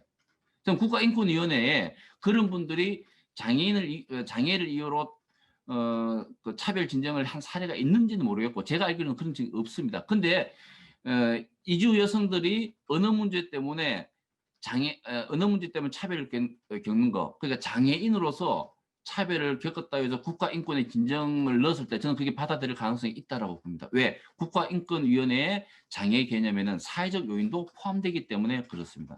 그래서 이 언어 장애라는 거, 이주 여성들이 한국 사회에서 경험하는 이 언어 장애라는 것은 이건 신체와 정신 아무런 상관이 없고 이건 문화적인 것이죠. 문화적인 차이인 것이죠. 근데 이것 때문에 차별받는 것을 이제 장애인 차별로 인정해 줄 수 있다라는 것이 적어도 국가인권위원회 제2조에 나와 있는 이 장애라는 개념 안에는 포함되어 있기 때문에 저는 이것이 굉장히 의미심장한 그런 문구다라고 생각을 합니다. 어쨌든 우리나라 법률에서도 장애 정의가 약간씩 다르다라는 걸 우리가 확인할 수가 있습니다. 근데 2006년도에 제정된 장애인 권리 협약 있잖아요. 이 협약은 2008년도 우리나라 국회에서 비준이 되었습니다. 그러니까 외국의 조약이 국내 국회에서 비준이 되면 국내법하고 똑같은 효력을 미친다라고 헌법에 정의가 되어 있어요. 따라서 장애인 권리 협약은 국제 조약이지만은 2008년도 우리나라 국회에서 비준이 됐기 때문에 장애인 권리 협약은 국내법하고 똑같은 효력을 발생시킵니다. 그래서 제가 오늘 이 강의하기 전에 우리 그 굿잡에 김재익 소장님하고 한 20분 동안 담소를 나누었는데 김재익 소장님은 이렇게 말씀하셨습니다. 유엔 장애인 권리 협약은 우리나라 장애인들의 헌법이나 마찬가지다라고 이렇게 좀 맞습니다라고 이렇게 이제 응대를 했습니다. 저도 똑같이 그렇게 생각합니다. 장애인 복지법도 있고 장애차별금지법도 국내법으로 있습니다만은 장애인 권리협약은 장애인 복지법이나 장애인 권리협약보다 훨씬 더 포괄적인 규정을 담고 있습니다. 그리고 훨씬 더 깊은 조항들을 담고 있습니다. 예를 들면 장애인 권리협약에는요, 인간의 완전함, 인간의 존엄성 이런 조항들이 들어가 있습니다. 그러니까 장애인의 완전함, 장애인의 뭐 생명권, 장애인의 어떤 존엄성 이런 것들을 세세하게 규정하고 있거든요. 우리나라 장애차별금지법에도 이런 것들은 세세하게 정의를 하지 않습니다. 선언적으로만 이렇게 하죠. 근데 권리협약에서는 굉장히 세세하게 정의를 하고 있습니다. 그래서 이 장애인 권리협약이 한국 장애인들의 헌법이나 마찬가지다라고 이야기하는 김재익 소장님의 말씀은 정말로 정확한 그 지적이다라고 저는 그렇게 생각을 합니다. 근데 우리나라에서는 장애인 권리 협약의 장애를 어떻게 설명하는가에 대한 논쟁이 그렇게 치열하지 않습니다. 근데 이 개념은 정말 치열하게 국제사회에서 장애인 권리 협약을 제정하기까지 8년 걸렸어요. 그동안 굉장히 치열하게 논쟁이 되어서 들어간 문구입니다. 자, 그런데 문제는 뭐냐면 이 장애인 권리 협약에 정의된 장애인 정의는 정의가 아닙니다. 다시 제가 설명드리면 이게 설명이에요. 장애인을 설명하는 것이지 장애인을 정의하는 것이 아니라는 겁니다. 첫째, 이렇습니다. 이 조항 제가 한번 읽어드리겠습니다. 장애인 권리 협약이 장애인을 어떻게 설명하냐면 장애인은 다양한 장벽과의 상호작용에서 다른 사람과 동등한 완전하고 효과적인 사회 참여를 저해하는 장기간의 신체적, 정신적, 지적 또는 감각적 손상을 가진 사람들을 포함한다. 이렇게 설명하고 있습니다. 자, 이게 왜 정의가 아니냐면 첫째, 이 조항은 장애인 권리협약 제1조에 포함되어 있습니다. 제1조. 그 장애인 권리협약 보통 이제 법률의 제1조는 목적이에요. 그죠? 이 법률을 제정하는 목적을 담고 있는데 그 1조에 이게 들어가 있어요. 그럼 제2조가 장애인 권리협약 제2조가 뭐냐? 제2조는 데피니션 조항이에요. 정의 조항입니다. 우리나라 보통 마찬가지입니다. 1조 목적, 2조 정의 보통 그렇게 나가거든요. 장애인 권리협약도 마찬가지예요. 2조의 정의라는 그 타이틀이 붙어서 그 권리협약에 나오는 여러 가지 용어들을 2조에서 정의합니다. 만약에 장애인 권리협약에 장애인이라는 개념이 정의였다면 2조에 나와야 되겠죠. 근데 2조에 나오지 않습니다. 1조에 나옵니다. 이건 정의가 아니라는 것이죠. 설명하는 겁니다. 그러면 이 장애인을 설명하는 이 조항의 제일 끝부분이 우리 이 조항은 우리나라 말로 번역한 거죠. 제일 끝부분이 포함한다라고 끝납니다. 영어로 하면 이렇게 돼요. Persons with disability include 이렇게 나갑니다. 영어로. 그래서 포함한다는 말이 주어 다음에 바로 이제 그 동사로 나오지만 우리나라 상으로 번역하니까 포함한다는 말이 제일 이제 밑에 이제 제일 나중 언어로 이제 번역합니다. 그러니까 persons with disabilities include 이렇게 나가요. 그러니까 장애인은 이런 사람들을 포함한다 이렇게 나가는 거죠. 포함한다는 게 무슨 의미입니까, 여러분? 그러니까 is가 아니죠. 여러분, persons with disabilities 비동사 a로 나가는 게 아니고 일반 동사 include로 나간다는 거예요. a로 나가면 이거는 정의를 하는 겁니다. 장애인은 이런 사람이다 이렇게 되는 거죠. 근데 문구가 include가 나가요. 장애인은 이런 사람을 포함한다. 이거는 뭐냐면 이런 신체적, 정신적, 지적 또는 감각적 손상을 가진 사람들을 포함한다라는 말은 이런 사람들은 당연히 장애인이고 이런 사람들 말고도 또 장애인들이 있다라는 거예요. 나라에 따라서 정의되는 어떤 그런 장애인들도 있고 아까 제가 말씀드렸잖아요. 문화적 요인에 의해서도 장애인이 될 수 있다는 걸 이렇게 열어두는 거죠. 외국에서 이민 온 사람들은 문화적 차이 때문에 언어가 안 됩니다. 그러면 언어 장애를 경험하는 거잖아요. 이민 초기에는 그런 사람까지도 장애인으로 포함시킬 수 있도록 열어둔 거죠. 그래서 이거는 개념이 아니에요. 이렇게 열어두는 거는 개념이 아닌 거죠. 정의는 정확해야 되는 거죠. A는 B다 이렇게 되는 거죠. A is B 이렇게 해야 정의인데 권리협약의 장애인 개념은 include 포함한다. 이런 사람들은 장애인이고 이 사람들 말고도 또 나라에 따라서는 새로운 어떤 경험을 한 사람들을 장애인으로 집어넣을 수도 있다라는 거예요. 이거는 설명하는 거죠, 장애인을. 그래서 이거는 왜 그렇습니까? 이거는 70년대 중반부터 치열하게 전개된 장애의 정의를 둘러싼 논쟁. 다시 한번 설명드리면 의사들을 중심으로 한 의료 모형에 기반한 장애 정의, 또 국제 장애 운동 당사자 조직들이 시작한 사회 모형에 기반한 장애 정의. 이것이 치열하게 논쟁이 되면서 요 정도까지, 그러니까 권리 협약이라는 것은 국제 조약이기 때문에 조정되고 협의되고 협정된 거였죠. 그죠? 어느 일방의 이야기만 담을 수가 없는 겁니다. 그래서 지금까지 장애 개념은 이 정도까지 타협됐다라고 우리가 보시면 돼요. 지금 현재 2006년도까지는 이 정도에서 타협되었다. 이렇게 보는 거죠. 그래서 어쨌든 권리협약에서도 장애의 원인을 손상으로 보지 않는다는 거예요, 여러분. 이건 굉장히 중요하죠. 그러니까 이거는 사회 모형이 승리했다는 거예요. 장애의 원인을 뭐로 보는가? 여기 보면 그 다양한 장벽과의 상호작용에서 이렇게 나갑니다. 이 말이 뭐냐면 장애를 가진 사람이 사회 모형에 따르면 손상을 가진 사람이 사회생활을 하면서 다양한 장벽과 만난다는 거예요. 그 장벽이라는 게 뭐겠습니까? 턱 같은 게 장벽이고 사람들의 시선 같은 게 그 장벽이고 어떤 사회 문화적 환경이 장벽입니다. 이런 장벽과 상호작용한다는 것은 이 장벽과 만난다는 거죠. 휠체어 타고 가는 장애인이 턱을 만난다. 쉽게 말하면 이런 거를 다양한 장벽과의 상호작용에서 이렇게 좀 어려운 영어식 문표로 만들어 놨습니다. 그러니까 장애는 어디서부터 발생하냐면 손상을 입은 사람이 어떤 사회적 장벽과 부딪혔을 때 그때 비로소 장애가 발생한다라고 이렇게 보는 거죠.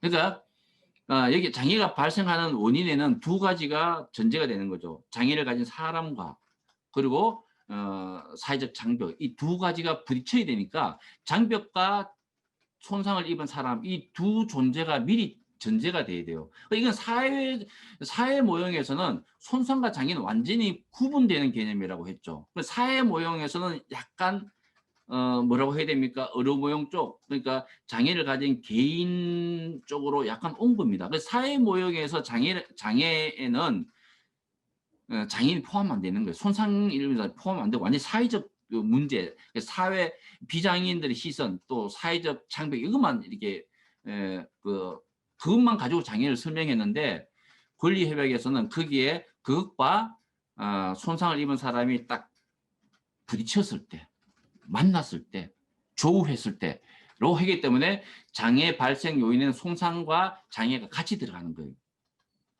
여기 이제 사회 모형을 그 입장을 가진 사람들에서는 약간 양보한 것이고, 또는 의료 모형의 관점을 가진 의사들의 관점에서는 장애는 손상에서 발생한다라는 이런 관점을 가지고 있다가 장애는 손상 때문에 저절로 장애가 발생하는 것이 아니고 손상을 가진 사람이 사회적 장벽과 그러니까 사회적 환경과 만났을 때 비로소 장애가 이제 발생한다라고 이렇게 이제 타협을 했다면 사회 모형의 관점을 수용한 거죠. 그래서 이거는 타협의 산물이다. 권리협약 제1조에 나오는 장애에 대한 설명은 그동안 수십 년 동안 국제사회에서 치열하게 논쟁된 사회모형적 관점과 의료모형적 관점이 이 그 국제조약 속에서 그 조율되고 조정되고 타협된 그런 방식으로 설명하고 있다. 정의가 아니라는 거 굉장히 중요합니다. 설명하고 있다라고 우리가 볼 수가 있습니다. 자, 이렇게 장애 개념이 복잡한 국제적 논쟁 과정 속에서 최종적으로 장애인 권리 협약에 2006년도에 실렸습니다. 자, 여기까지 설명을 좀 하고 10분만 쉬었다가 그러면 이제 이것이 어떻게 또 발전돼 가고 있는가, 장애 모형으로 어떻게 발전돼 가고 있는가라는 부분에 대해서 좀 더 추가해서 설명을 드리도록 하겠습니다. 주위에서 누군가가 도와줘야만 생활할 수 있는 중증 장애인들은 격리 생활 자체가 생활에 큰 위협입니다. 사실상 재난 상황임에도 현행법상으로는 긴급 지원을 받을 수 없는 데다 마스크를 사거나 병원 진료를 받기도 어려운데요. 어느 때보다 많은 배려와 대책이 필요해 보입니다.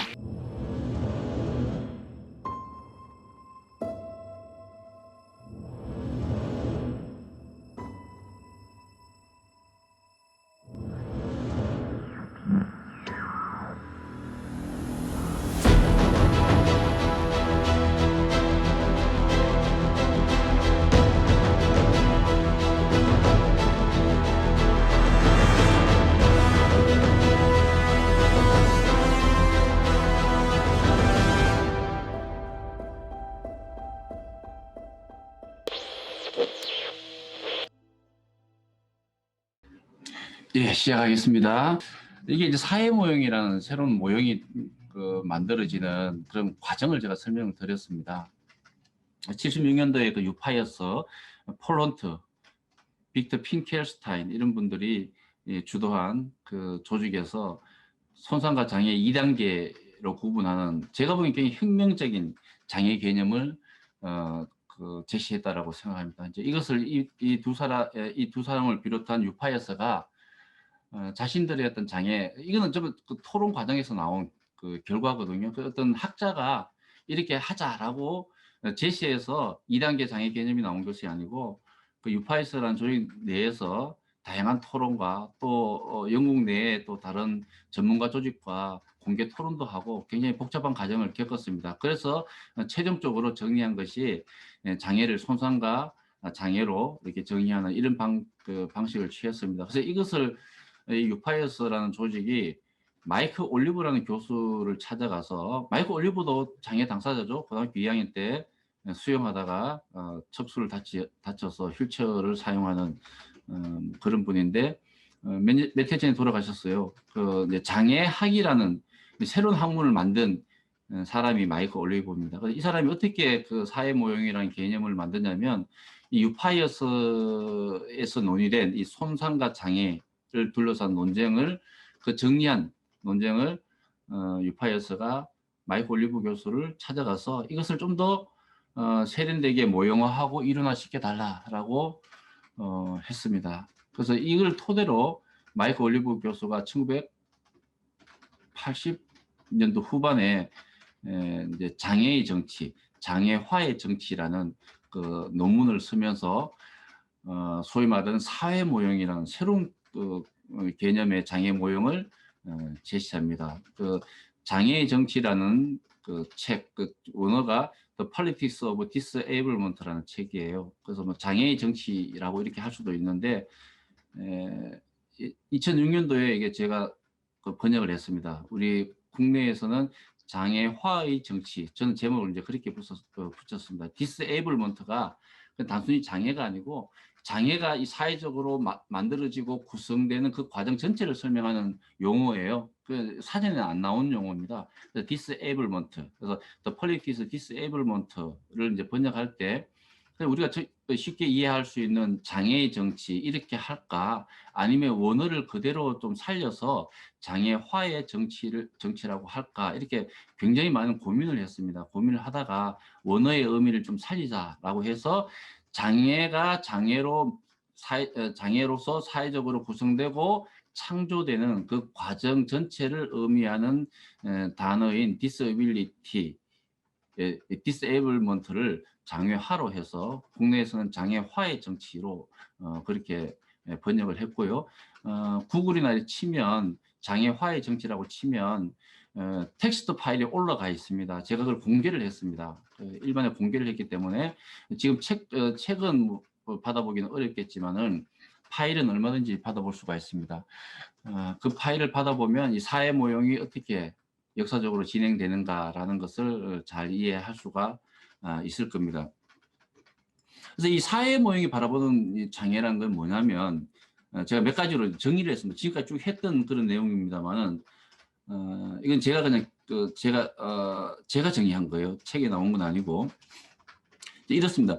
손상은 의학적으로 진단되고 치료되는 반면에 장애는 사회적으로 구성되고 또 사회적으로 해지된다. 그래서 손상과 장애는 구분되는 개념이다. 그래서 우리 사회 모형을 주장하는 장애인들이 의사가 필요 없다 이런 주장을 하는 게 아니에요. 의사가 필요 없다고 주장하는 게 아니고 의사는 손상을 치유하는 사람이라는 거예요. 그러면 장애를 없애고 장애를 재구성하는 사람들은 누구냐? 장애인 당사자라는 거예요. 왜? 장애는 사회적인 것이기 때문에 장애 운동을 통해서 장애 문제를 해결하는 거예요. 의사는 뭐 하는 사람들이냐? 손상 문제를 해결하는 사람들이죠. 이 손상을 해결하는 것은 장애인이나 비장애인이나 손상이 있으면 누구나 의사를 찾아가야 되죠. 그래서 의사의 역할을 부정하는 게 아니에요. 근데 그동안, 그러니까 1976년도 기점으로 봤을 때 그 이전까지 의사들이 장애인의 몸만 치료하는 것이 아니라 장애인의 삶도 치유하려고 하고, 심지어 장애인의 정신세계나 아니면 어떤 장애인들이 가지고 욕구나 욕망에도 개입하려고 하는 그러니까 의사들이 장애인의 삶 전반을 관장하려고 하는 이런 시스템에 대해서 반대하고 거기에 대항해서 나온 개념이 사회 모형이라는 개념이에요. 따라서 사회 모형이라는 것은 의료 모형, 그러니까 의사들의 권력에 저항하는 하나의 그 모형입니다. 이걸 좀 더 유식한 표현으로 하면 안티테제예요. 안티테제. 어떤 기존의 어떤 시스템이나 이론 체계에 대해서 반대하는 겁니다. 반대하기 위해서 만들었어요. 이 사회 모형이란 어찌 보면 전혀 새로운 관점을 가지고 기존의 의사들이 주장하는 의료 모형은 이렇기 때문에 잘못됐고, 그래서 새로운 어떤 형태의 모형이 나와야 된다. 그래서 그 안티테제로 등장합니다. 그 안티테제라는 건 좀 어려운 말인데, 마르크스 같은 사람들이 변정법이라는 걸 만들 때 테제가 있어요. 기존의 어떤 설명 틀이 있습니다. 거기에 안티테제를 만들어 버려요. 그러면 이 안티테제가 완벽하냐? 그렇지 않습니다. 안티테제는 또 다른 테제가 되고 또 거기에 대한 또 안티테제가 나와요. 그렇게 이렇게 어떤 세상의 어떤 관념 체계라든가 아니면 역사라는 것은 이렇게 정반합 이렇게 해서 계속 변정법 쪽으로 발전한다라는 겁니다. 그래서 이 사회 모형은 안티테제예요. 완벽한 설명 모형이 아니라는 겁니다. 일단은 그 당시까지 절대적인 권력을 가지고 있던 그 의료 모형에 대항하기 위해서 만든 거죠. 대항하기. 그래서 이 사회 모형은 장애인의 삶이나 장애인들의 어떤 장애운동의 지향점을 완벽하게 설명하는 것은 아니에요. 일단 진지를 구축하는, 사회 모형이라는 진지를 딱 구축해 놓습니다. 저 건너편에는 의료 모형이라는 진지가 있는 거예요. 그래서 의료 모형에 대항하기 위한 하나의 실천적인 무기로서 사회 모형을 만듭니다. 또 마이클 올리버도 실제로 그런 이야기를 합니다. 그리고 말년에 마이클 올리버는 자기가 만든 사회 모형의 한계라든가 또 시대적 한계죠. 그것이 시대적 한계나 이런 부분에 대해서 솔직히 이야기하고 사회 모형이 변화해야 된다는 걸 스스로 인정하기도 합니다. 2010년도, 2011년도쯤에. 그래서 이제 어떤 의료 모형이나 하나의 기존 체제에 대해서 대항하기 위해서 명쾌해야 되죠. 그래서 이 사회 모형이 굉장히 명쾌합니다. 이게 장점이죠. 그렇지만 이 명쾌하다는 거는 이론 하나의 이론으로서 하나의 모형으로서 유리한 건 아닙니다. 명쾌한 거는 명쾌하게 깨질 수가 있어요. 그거는 제가 좀 이따 설명을 다시 드리도록 하겠습니다. 또 장애는 의학의 진보에도 불구하고 발생하는 것이 아니라 의학의 진보 때문에 발생한다는 거예요. 그러니까 장애는 의학이 진보하면 장애가 없어질 것이다 라는 것이 아니고, 또 장애라는 것은 이 신체 손상이라는 것은 현대 의학이 조금만 더 발전하면, 또 어떤 의료과학 테크놀로지가 조금만 발전하면 다 극복되고 없어질 것이다. 예를 들어서 최근에 나오는 것 같은 뭐 그 인공 그 로봇팔, 로봇다리 이런 개념들이 나오잖아요. 그런 것들이 결국은 인간의 신체를 대체할 것이다. 뭐 이제 이런 관념을 가지고 있는데, 그것이 아니고 오히려 장애라는 것은, 그러니까 손상을 가진 사람이라는 것은, 장애인이라는 존재는 의학이 진보해서 더 많아진다는 거예요. 그래서 예를 들면 과거에는 의학이 진보하기 전에는 어떤 큰 사고가 났을 때, 예를 들어 경추를 손상당했을 때 상당수가 죽었겠죠. 50년대 이전 한국 사회가 됐으면. 근데 그런 분들 지금 다 살아납니다. 어떤 응급조치만 제대로 되면. 대신에 장애인으로 살게 되죠. 그래서 이제 의학의 진보가 결국 그 생물학적 의미로서의 장애인의 손상 문제를 해결할 것이다. 이거는 어찌 보면 장밋빛 희망이고, 의학이 진보하면 진보할수록 장애인의 수가 늘어날 것이다 이렇게 보는 겁니다. 예를 들면 의학이 진보해서 평균 연령이 늘어나잖아요. 그럼 노인 인구가 뭐 굉장히 많이 늘어납니다. 그럼 그 노인들 중에 상당수가 인지적 장애인이고 또 신체적 장애인이죠. 그래서 이 의학은 결국 의학으로서 장애 문제를 해결하지 못한다라는 거예요. 장애 문제는 그냥 이 손상을 가진 사람들의 문제는 그냥 계속 가는 거죠.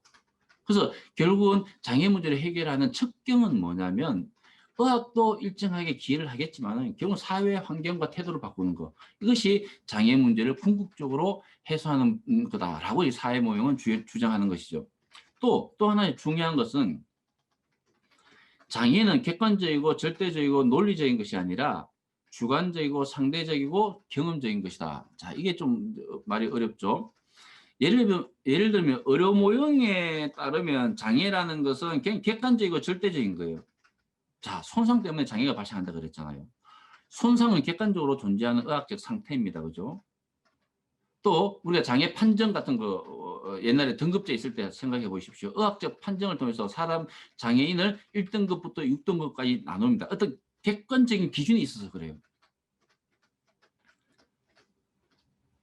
그래서 이런 어떤 의료 모형의 설명과 달리 사회 모형에서는 장애는 주관적이고 상대적이다 이렇게 이야기를 해요. 예를 들면 신체 손상이 있는 사람도 난 장애인이 아니야, 난 장애를 경험하지 않아 라고 이야기할 수 있다는 거죠. 또 상대적인 게라는 것은 아까도 제가 잠깐 설명드렸지만은 한국 사회에 살고 있는 휠체어 장애인이 경험하는 장애의 양과 베트남 같은 나라에서 똑같이 휠체어를 타는 장애인이 경험하는 장애의 양과 혹은 질 완전히 차이 납니다.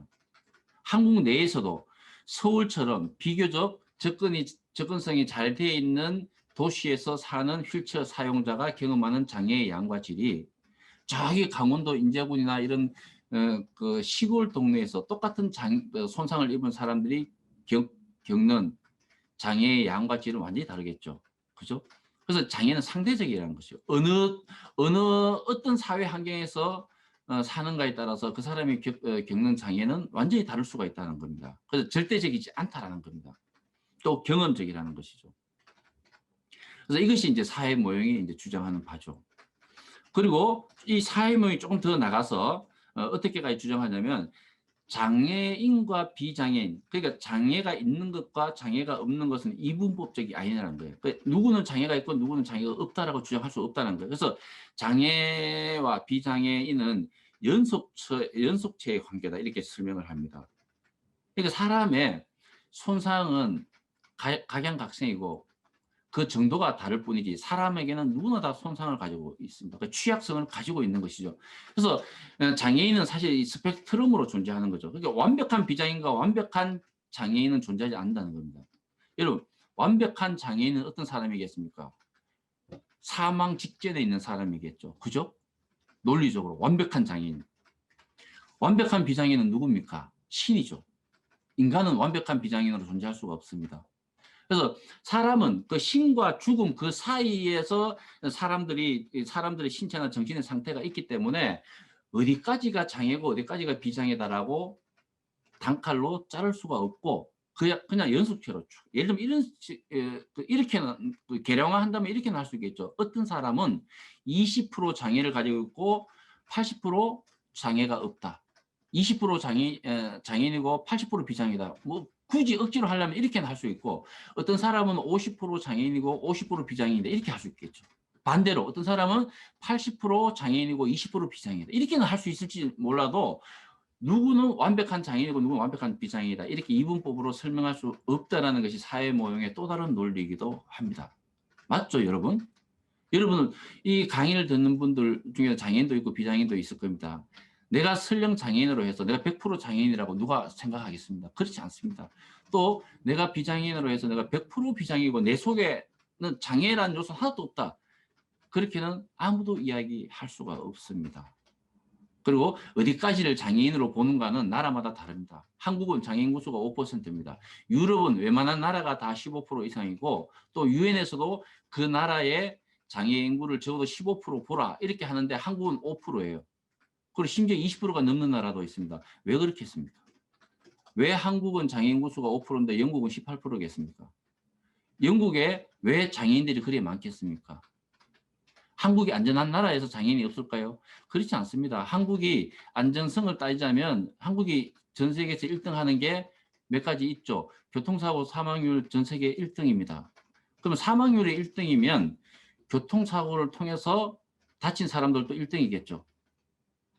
또 산재율이 세계 1등이에요. 그럼 산재를 통해서 장애인이 된 사람들이 세계에서 1등이라는 거예요. 자살률 1등입니다. 정신적 장애인들도 세계에서 제일 많을 수 있다는 거죠. 그럼에도 불구하고 한국은 5%고 왜 유럽은 다 15% 넘는가? 이거는 장애 어디까지를 장애인으로 볼 것인가라는 장애에 대한 기준이 다르기 때문에 그렇죠. 그러니까 유럽이나 미국 같은 나라는 장애인의 기준을 훨씬 더 포괄적으로 본다는 겁니다. 가령 암 걸린 사람들 다 장애인으로 보호받습니다. 우리나라는 손가락 2마디 잘린 사람을 지체장애인으로 장애 등록도 가능하지만은 암 걸린 사람은 안 돼요. 암이 훨씬 심각한 신체적 상태임에도 불구하고 암 걸린 사람은 안 됩니다. 고도 당뇨병 이런 사람들 다 장애인이고 또 심지어 에이즈 감염인들 이분들도 장애인으로 보호받습니다. 근데 한국은 최근에도 나왔습니다. 틱 장애 같은 뚜렛 증후군 정말 심각한 장애거든요. 그 장애가 우리나라에서는 장애인으로 보호받지 못합니다. 또 통증 장애 이런 분들도 보호받지 못하죠. 그래서 우리나라는 한국은 전 세계에서 적어도 OECD 국가에서는 장애인의 범위를 가장 좁게 보는 나라다 라고 볼 수가 있습니다. 한국하고 똑같은 나라가 한 나라가 있습니다. 일본이 그렇습니다. 우리나라가 우리나라의 장애복지법 이런 걸 일본을 본받아 보니까 등록제도 이런 것도 전부 다 일본을 본받았죠. 그러다 보니까 일본하고 한국이 똑같이 5%예요. OECD 국가 36개 나라 중에 장애인 구수가 제일 적은 나라입니다. 자, 아무튼 이게 사회 모형이 바라보는 관점입니다. 근데 방금 말씀드렸죠. 사회 모형은 안티테제예요. 그 자체가 완결적 구조를 가지고 있는 게 아니고 어려 모형이라는 강력한 모형에 반대하기 위해서 어떤 실천적인 무기를 위해서 사회 모형이라는 게 이제 등장했기 때문에 이것이 완벽할 리가 없습니다.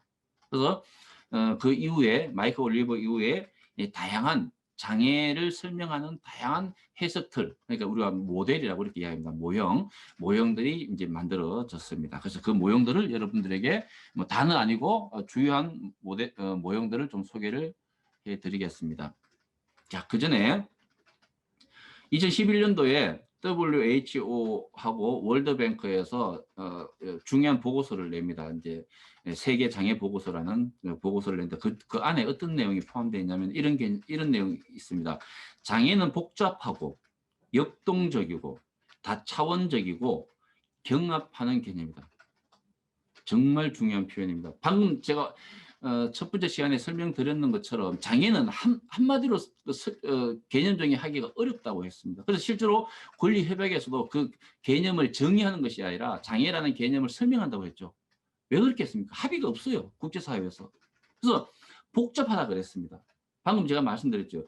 이 장애는 스펙트럼으로 존재하기 때문에 어디까지를 장애를 보는가도 나라마다 다 다릅니다. 그러니까 한국은 장애 인구가 5%고 유럽은 15%가 다 넘어요. 그럼 어디까지를 끊어서 여기까지는 장애인으로 본다라는 것이 나라마다 다르기 때문에 이 복잡한 개념이에요. 또 역동적이라는 거예요. 역동적이라는 게 뭡니까? 역사에 따라서 바뀐다는 겁니다. 계속 개념이 바뀌는 거죠. 또 사회 환경에 따라서도 바뀌고 다차원적이라는 겁니다. 장애를 단순히 1차원적으로 예를 WHO가 설명하는 것처럼 손상 때문에 장애가 발생한다. 얼마나 심플하고 얼마나 순진무구한 개념입니까? 또 어찌 보면 사회 모형도 손상은 신체 몸 안에 있고 장애는 사회 속에 있다. 이것도 얼마나 심플하고 얼마나 1차원적인 그런 개념 정의입니까? 그렇게 존재하지 않습니다. 오늘날 장애라는 것은 굉장히 다차원적으로 예를 들면 문화적으로 차이 나죠. 그죠? 장애가. 아프리카에서는 장애가 아닌 것이 한국에서는 장애가 될 수가 있습니다. 반대도 마찬가지죠. 지적장애 같은 경우는 문명사회일수록 지적장애가 더 잘 드러나겠죠. 근데 좀 농경사회나 1차 산업이 중요한 그런 사회, 저개발 국가나 이런 나라에서는 지적장애가 특별히 문제가 되지 않아요. 그냥 농사 짓고 채집해서 먹고 사는 사회 같으면 지적장애가 뭐가 문제가 되겠습니까? 정부와 사회가 되니까 지적장애가 문제가 되는 것이죠. 시대에 따라서 달라진다는 거예요. 또 흑인장애. 자, 이분들은 흑인의 정체성을 우선시할까요? 장애 정체성을 우선. 이게 정체성도 복잡해진다는 거예요. 그래서 장애를 정의할 때 이런 인종과 역사와 문화 이런 것들이 다 포함되어서 장애를 정의해야 되기 때문에 한 차원으로 장애를 정의할 수 없다는 굉장히 복잡해지고 다차원적으로 장애가 정의된다는 겁니다. 그리고 경합하는 개념입니다. 제가 계속 설명드렸죠. 어려모형, 사회모형 계속 경합. 기본적으로는 어려모형적 관점과 사회모형적 관점이 75년도 이후에 치열하게 지금까지도 계속 전투를 벌이고 논쟁을 벌이고 싸움을 벌이고 있는 거죠. 그래서 이 경합되는 개념이에요. 경합된다는 건 서로 어떤 상반되는 개념이라는 거죠. 그래서 복잡합니다. 자, 그러면 이 복잡한 장애 개념을 에 대해서 이제 많은 이제 장애 학자들이나 아니면 당사자들이 모형을 만들었습니다. 각자가 이제 장애를 생각하는 방식에 따라서 모형도 다 다릅니다. 가장 기본적인 모형이 방금 제가 말씀드렸듯이 어려 모형과 사회 모형이죠. 방금 제가 다 설명을 드렸습니다.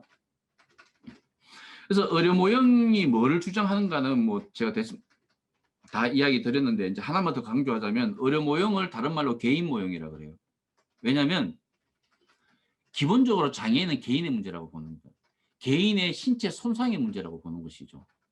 따라서 최종적으로 장애 문제를 해결할 사람이 물론 의사가 그걸 도와주지만은 개인이 그 장애 문제에 대해서 최종적인 책임을 진다라고 설명을 하고 있습니다. 예를 들어서 개인이 그 장애 문제를 해결 못하면 어떻게 됩니까? 그 사람이 지탄을 받는, 의사가 지탄을 받는, 의사가 실력이 없어서 저 사람의 손상을 못 고쳤다. 이렇게 이야기하는 사람 아무도 없다는 거예요. 이 개인이 자기가 열심히 치료를 안 받았거나 자기가 열심히 재활 훈련을 안 했거나 그래서 결국 이 사람은 다른 사람은 어느 정도 장애를 극복하는데 이 사람은 노력을 안 했기 때문에 장애 극복이 안 된다라고 이렇게 이야기해요.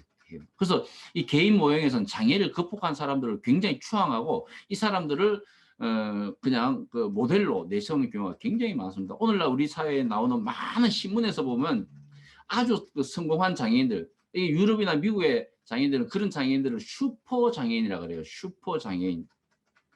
좀 비하 언어도 있습니다. 슈퍼 병신이라 하기도 합니다. 슈퍼 클립 이렇게 부르기도 해요. 그래서 언론에 이제 그런 사람들이 부각되니까 상대적으로 그렇게 되지 못한 장애인들은 당신의 노력이 부족했다. 의지가 약하다. 이런 식으로 비난 이제 받습니다. 그래서 그 사회 모형을 개인 모형이라 하기도 하고 개인의 비극 모형 이렇게 부르기도 합니다. 이거는 물론 이제 이걸 비판하는 거는 이 개인 모형에서는 당사자의 경험이나 다양성 또 사회의 문제를 이야기하지 않습니다. 의료 모형은 사회는 고정적으로 사회는 중립적인 것이다. 사회는 고정적이다. 분석의 대상이 아니라고 보는 거예요. 그래서 생의학적으로 인간의 신체만 분석의 대상이 되는 거죠. 이건 뭐 엄청난 한계를 가지고 있는 거죠. 그럼 사회 모형은 정반대입니다. 장애는 사회적인 문제라고 봐요. 개인의 문제가 아니다라고 이렇게 보는 겁니다. 상당히 혁명적인 겁니다. 의료 모형에 비해서는. 그리고 그 장애인은 억압받는 존재라는 걸 딱 전제합니다. 그리고 장애인들의 실천 여하에 따라서 혹은 사회의 노력 여하에 따라서 무장애 유토피아 같은 사회가 존재할 것이다라고 믿습니다. 근데 이거는 어찌 보면 굉장히 단순한 논리죠. 장애인을 위한 유토피아가 올 것인가? 그건 모르죠. 예전에 사회주의 공산주의가 플로레타리아트를 위한 유토피아가 올 것이다라고 했는데 실제로 지금 그런 나라가 나라가 아무도 없죠. 사회주의 실험은 있었어도 완벽한 공산주의, 마르크스가 변정권 유물론이나 역사적 유물론에서 설명하는 그런 공산주의 사회가 지구상에는 나타나지 않고 오히려 공산주의 사회가 사회주의 국가가 상당수 자본주의 국가가 되어버렸는 거죠. 근데 그런 것처럼 그러니까 이제 이 마이크 올리버 같은 사람들이 사실은 사회주의자예요. 그래서 이 사람은 그런 어떤 사회주의가 말하는 그런 전통적인 논리에 따라서 어떤 역사의 진보를 믿었겠죠. 그래서 종국에서는 무장애 유토피아가 온다. 그러니까 장애인과 비장애인이 완전히 구분되지 않는, 다시 말해서 사회가 완전히 개조된 그런 그 유토피아 같은 세상이 올 것이다라고 믿습니다. 근데 그런 어떤 목적성을 가지고 뭐 투쟁하고 운동하고 사는 것은 뭐 나쁘진 않다고 보지만은 사회 구조가 언젠가는 그런 유토피아적으로 될 것이라는 것은 지금 기준에서는 좀 너무 나이브한 그런 사회적 그 상상력이다 이렇게 이제 볼 수가 있겠죠. 거기다가 이 사회 모형의 가장 그 핵심적인 한계가 뭐냐면 환원주의라는 겁니다. 영어로 리덕셔니즘 이렇게 이제 이야기를 해요. 환원주의라는 뭐냐면 특정한 원인의 모든 그 어떤 결과를 돌려버리는 거죠. 사회 모형에서는 현실에 있는 장애인들의 삶의 어려움, 고통, 또 차별, 불평등 이걸 전부 다 어디다 돌리냐면 사회의 문제로 돌려버리는, 이게 환원주의인 거죠. 사회로 돌려버리는. 사회가 발전하면 장애 문제는 다 없어진다 이렇게 보는 거예요. 근데 그렇지 않아요. 한 가지 예만 들어볼까요? 여러분 통증 장애라는 게 있습니다, 여러분. 이거 지금 한국 사회에서도 이게 지금 논란이 되고 있고, 통증 장애가 장애 유형이 포함되어야 된다라는 이런 지금 논쟁이 한국 사회에 시작되고 있습니다. 언젠가는 이 통증이 그러니까 만성적인 통증인 사람들이 있어요. 이분들은 굉장히 고통스럽습니다. 이분들이 장애인으로 인정받아야 되죠, 한국 사회에서. 근데 한국 사회에서는 그게 뭐 절대로 안 됩니다. 왜? 장애인복지법에 통증 장애라는 유형 자체가 없어요. 그럼 통증, 이 만성 통증 때문에 고통받는 사람들의 상황을 설명하면 이분들의 고통은 우리 사회가 유토피아가 되면 없어질까요? 그렇지 않죠. 우리 사회가 무장애 유토피아 사회가 된다 손 치더라도 이분들의 고통은 사라지지 않습니다. 그럼 이 문제를 어떻게 할 것인가? 사회 모형은 이걸 설명할 수가 없습니다.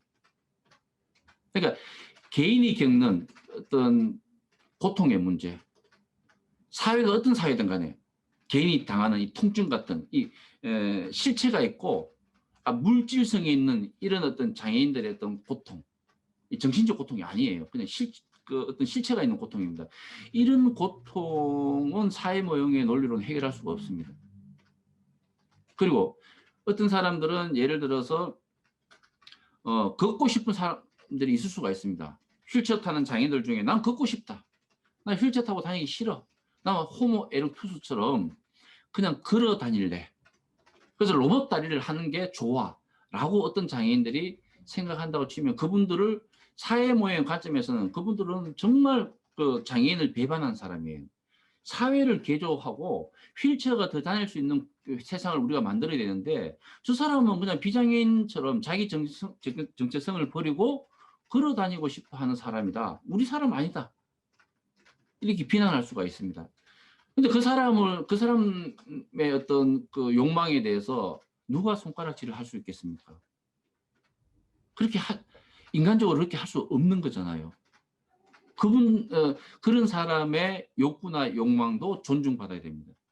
적어도 상식적인 사회라면, 자유주의 국가라면 그런 분들의 생각도 존중받아야 되는 것이죠. 사회 모형은 그런 사람들을 설명하지 못해요. 이런 한계가 있습니다.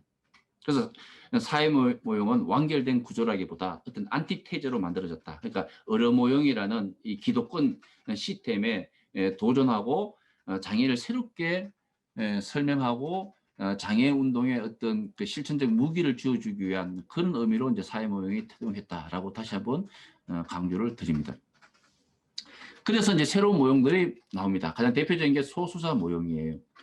여러분 지금 제가 강의하고 있는 곳이 굿잡 장애인 자립생활센터입니다.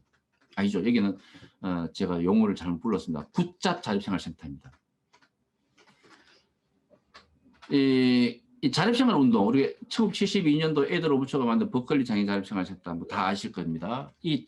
미국식 장애 운동, 그러니까 자립생활 운동을 중심으로 한 미국식 장애 운동의 기반이 되는 모형이 소수자 모형입니다. 소수 집단 모형.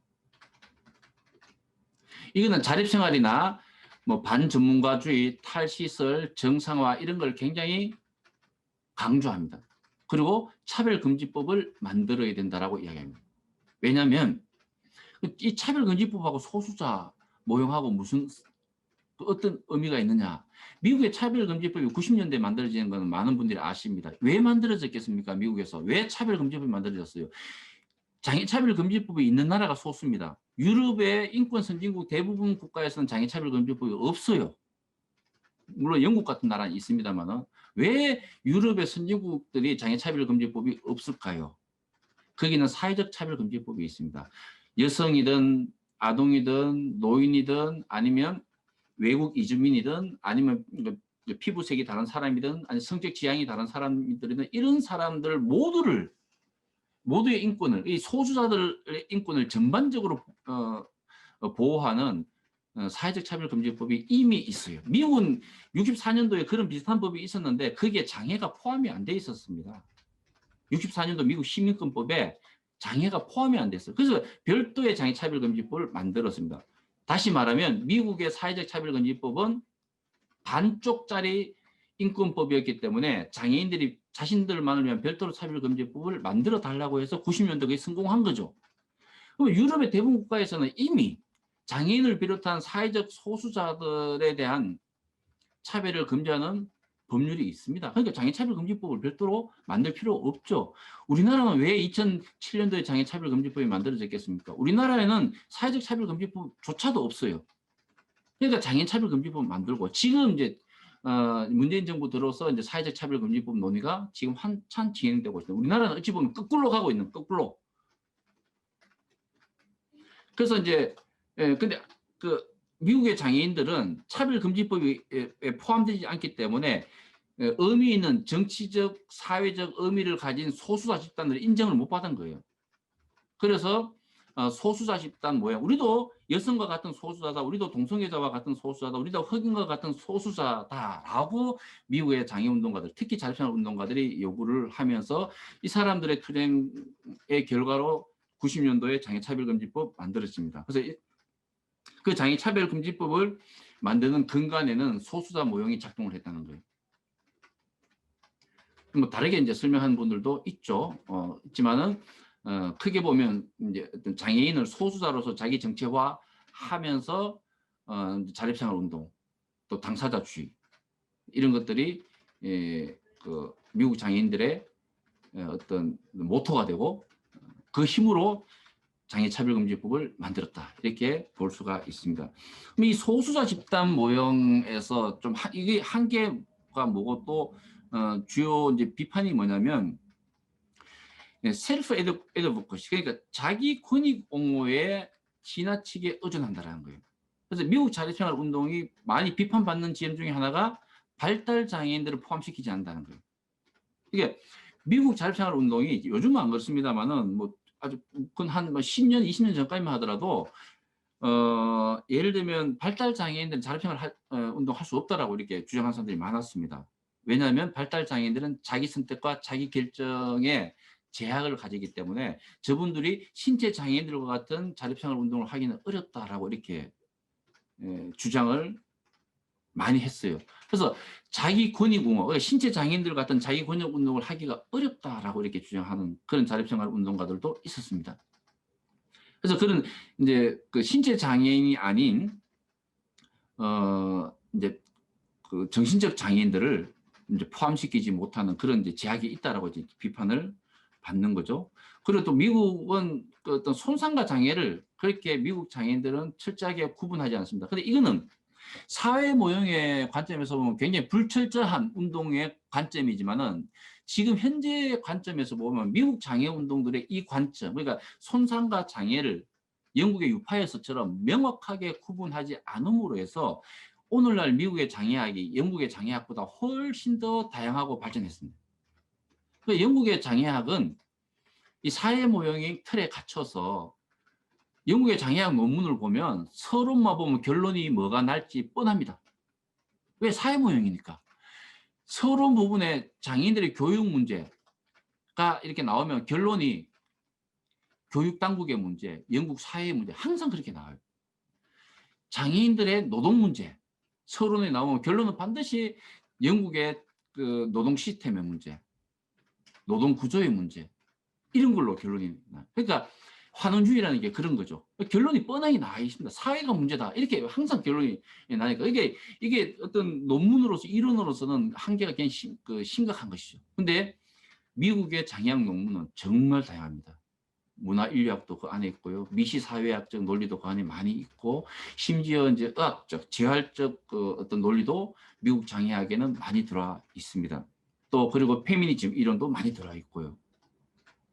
또 인종이론 이런 것도 많이 들어와 있습니다. 그래서 미국 장애학은 장애를 손상과 장애라는 이분법으로 이해하지 않고 좀 이렇게 섞어서 이렇게 별로 경계를 잘 안 나누는 이런 이제 그 전통이 있어서 오히려 장애학 발전에 도움이 되지 않았을까 저는 그렇게 생각도 합니다. 그리고 이제 그 소수자 모형은 좀 약간은 탈정치적이에요. 미국의 그 자립생활 운동은 정부와 상대로 싸우지 않습니다. 잘. 근데 영국의 장애운동은 투쟁만 하면 정부하고 싸워요. 투쟁만 하면 예산하고 싸웁니다. 투쟁만 하면 법하고 싸웁니다. 우리나라 장애운동이 어디를 닮았겠습니까? 영국의 장애운동을 닮았죠. 우리나라도 그렇잖아요.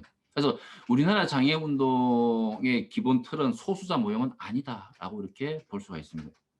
그다음에 북유럽 모형도 있습니다. 이건 노르딕 모형이라 하겠는데 아까 제가 이제 모두에 설명드렸는 1950년대, 60년대 전 세계를 주도한 정상화 원리, 니르에 같은 이런 사람들을 중심으로 하는 이제 정상화 원리를 일컫는 모형입니다. 그래서 여기서 이렇게 중요한 거는 장애가 어떤 손상, 혹은 사회적 뭐 어떤 차별, 편견, 환경 이런 것 때문에 이제 발생한다기보다 장애는 사람과 환경 간의 불일치 때문에 발생한다 이렇게 기본적으로 봅니다. 다시 말해서 발달 장애인들을 어릴 때부터 특수학교에 집어넣어 놓거나 아니면 시설에 갖다 넣어 놓으면 이 사람들은 영원히 장애인으로 산다라는 거죠. 그러니까 분리된 환경에서 발달 장애인들을 양육하면 성인이 되어서도 지역사회에 참여할 수 없다라고 이렇게 보는 논리예요. 그래서 이 정상화 원리라는 것은 정상적인 환경에서 발달 장애인들을 키우자. 또 그럴 기회를 주자. 이런 논리거든요. 그래서 사람과 환경 사이의 어떤 맥락 이런 걸 굉장히 중요시하는 모델이 노르딕 모델입니다. 여기에 대한 비판, 물론 사회학적 관점에서 비판해서 보면 이제 손상과 장애를 구분하지 않는 게 이제 비판 지점일 수가 있습니다. 그렇지만은 안 그러는 게 오히려 더 창의적인 장애학이나 아니 장애 개념을 발전시킬 수 있는 그런 여지도 있습니다. 이게 굳이 구분 안 하는 게. 그리고 이제 이 모형, 북유럽 모형의 가장 큰 단점은 뭐냐면 발달 장애인 당사자 운동이 아니에요. 이거는. 아까 제가 이제 71년도에 정신지체인 권리선언이 나왔는데 그건 당사자 운동 덕분에 나온 게 아니고 부모 운동 또 발달장애인 전문가들의 운동이었습니다. 이 발달장애인 당사자 운동은 언제부터 이제 국제적으로 이제 등장하기 시작하냐면 1974년도에 미국에서 피플 퍼스트라는 발달장애인 당사자 조직이 만들어지면서 그것이 전 세계적으로 확산되면서 당사자 운동이 시작돼요. 그러니까 71년도에 정신지체인 권리선언 나올 당시에는 발달장애인 당사자 조직이라는 것은 전 세계적으로 없던 시절이었습니다. 그럼 누가 했느냐? 그 부모와 전문가들이 그걸 한 거죠. 그래서 이 북유럽 모형은 주로 전문가들의 실천 운동에 많이 적용됩니다. 이제 대표적인 전문가가 누구겠습니까? 특수교사들이겠죠. 특수교사나 이런 사람들이 노르딕 모형을 도입해서 예를 들면 이제 특수학교보다는 통합교육 이런 걸 많이 강조하죠. 특히 미국에 그런 걸 많이 강조합니다. 근데 우리나라 뭐 교육계, 특수교사들은 그런 것조차도 주장하지 않아요. 자기가 특수학교 가는 걸 아무 문제 없이 생각합니다. 그래서 어떤 그 관념적으로는 미국식 통합교육을 주장한다라고 우리나라의 특수교사들이 주장하지만은 그렇게 강력하게 실천하는 걸 제가 본 적이 없습니다. 그냥 특수학교에서도 뭐 가르치고 또 일반 학교에서도 가르치고 뭐 이렇게 해요.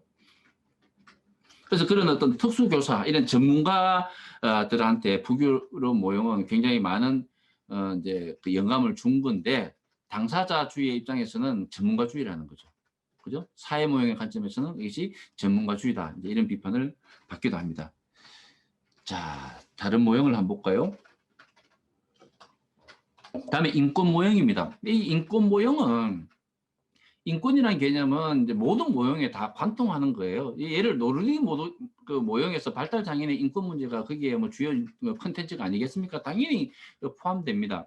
근데 인권 모형이라고 이제 별도로 한 거는 뭐냐면 이것이 이제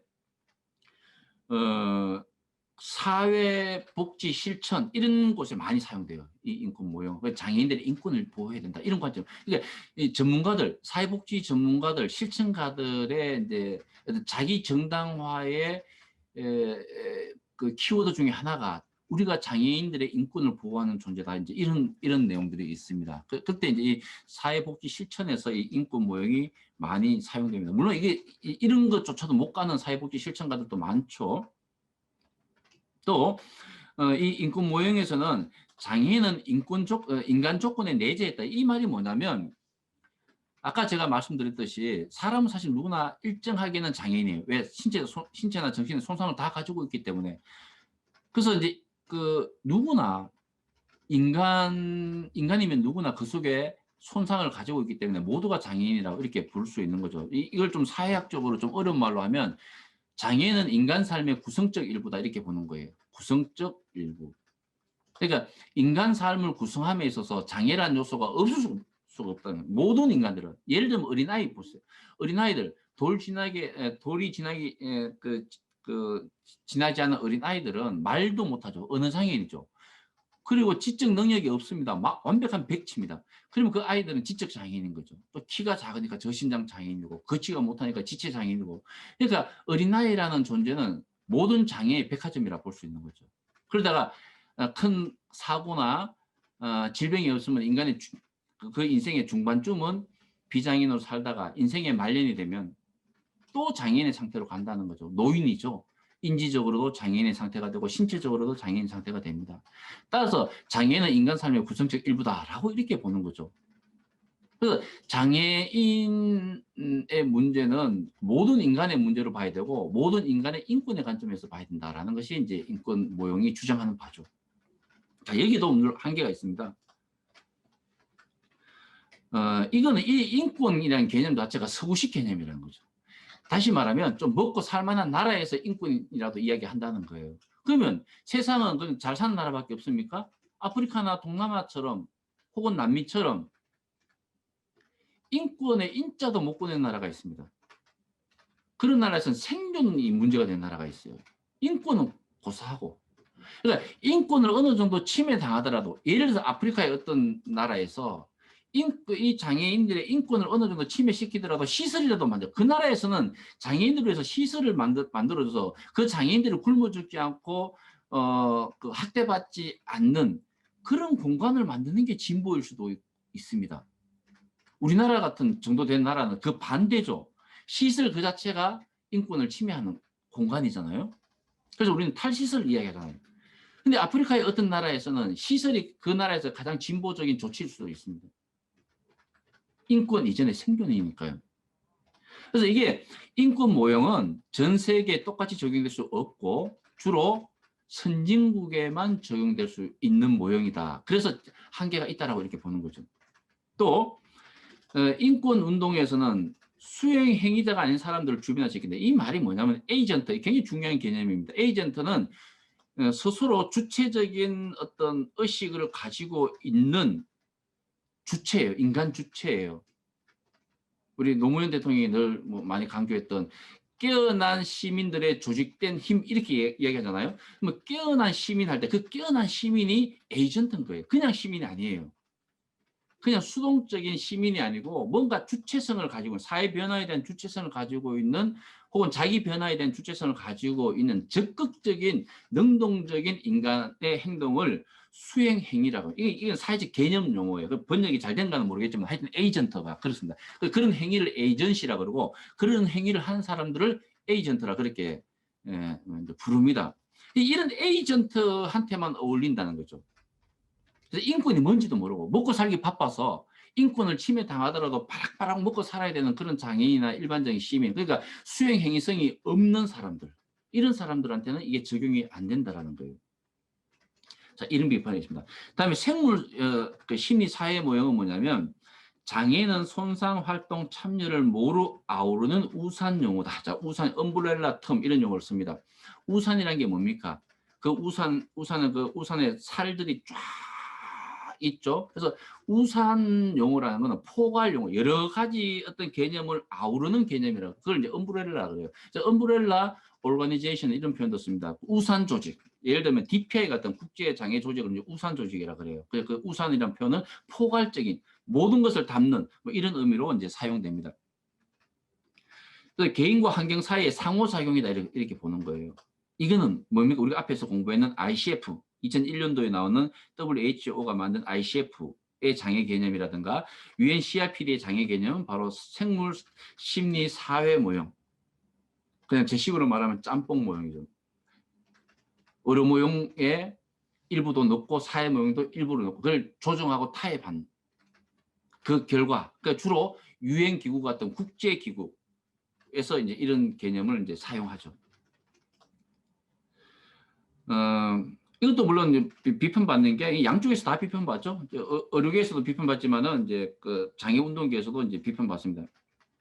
장애 운동에서 하는 비판 중에 가장 큰 거는 이 유엔의 ICF나 UNCRPD의 장애 개념이 기본적으로는 장애를 건강 패러다임 안에서 설명한다는 거죠. 다시 말해서 의료 모형 안에서 설명한다는 겁니다.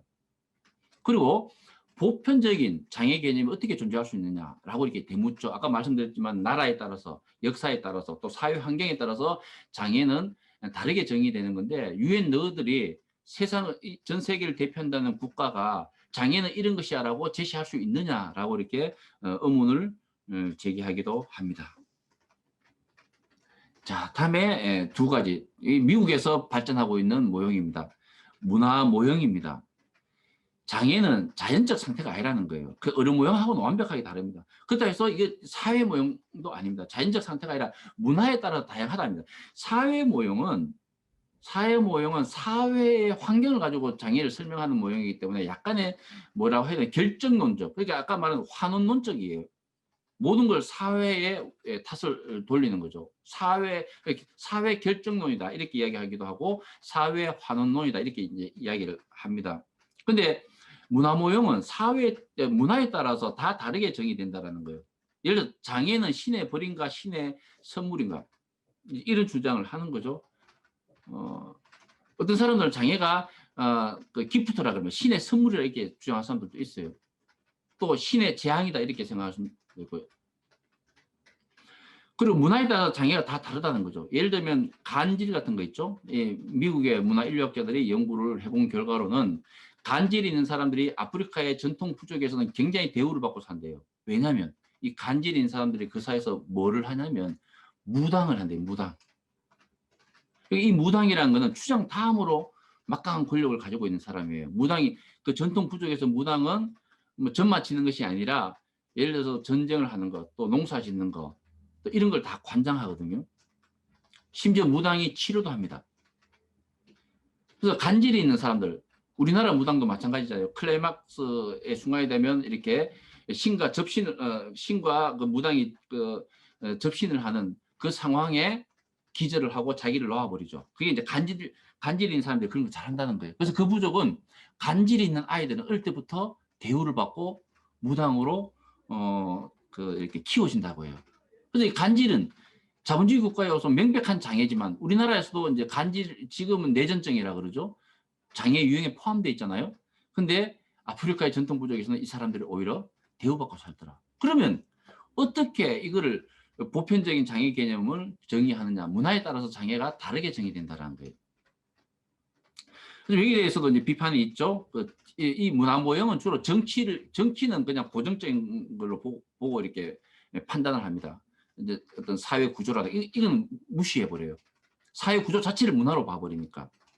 그래서 이거는 좀 약간 보수적 관점이기도 하죠. 다음에 긍정 모형이 있습니다. 이 긍정 모형이 뭐냐면 장애를 긍정적인 걸로 봐요. 어려 모형하고 정반대죠.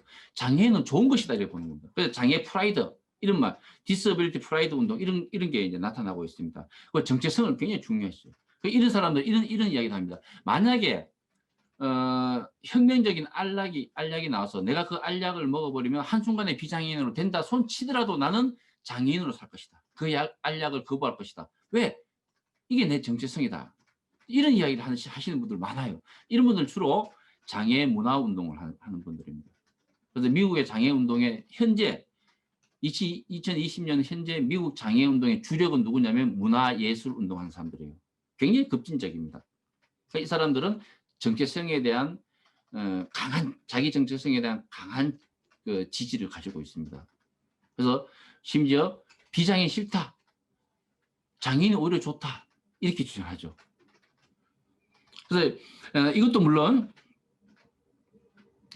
한계가 있고 비판을 받습니다. 그러니까 이렇게 함으로써 장애인들이 받는 현실적 억압이나 차별에 대해서 약간은 좀 거리를 두는, 장애인 좋은 거니까 장애인으로 사는 게 좋고 오히려 장애인이 더 아름다운 거니까 장애인들에 대해서 이 사회가 보는 시선의 태도나 이미지 이런 부분에 대해서 조금 이제 다른 생각을 그 보통의 다른 장애인들을 하고는 좀 다른 생각을 가지는 그런 사람들이 많다는 겁니다. 그리고 모든 장애인들이 있지 않죠. 모든 장애인들이 자기 그 장애를 좀 없애려고 하는 장애인들도 많잖아요. 그래서 모든 장애인들에게 적용되기 어렵다. 이는 주로 그 강한 장애 정체성을 가지고 있는 문화예술 운동가들이 이제 주장하는 좀 어떻게 보면 좀 적용하기에 좀 제한적인 그런 모형이다라고 이렇게 볼 수가 있습니다. 자, 제가 뭐 시간이 그 한정이 되어 있어서 굉장히 그 핵심만 요약해서 장애 모형들을 이제 설명을 드렸습니다. 제가 준비한 내용은 여기까지고요. 앞으로 뭐 10몇 강까지 이 강의가 쭉 이어질 것 같습니다. 오늘 제 강의를 열심히 경청해 주신 것처럼 앞으로 다른 훌륭한 교수님들이나 강사님들의 강의도 잘 듣고 우리 자립생활 운동가들부터 시작한 우리 장애 당사자들이 권리 협약이 우리의 헌법이라는 그런 인식을 가지고 권리 협약에 대해서 많은 관심과 공부를 해주시기를 이제 당부드리면서 제 강의는 여기서 모두 마치도록 하겠습니다. 감사합니다.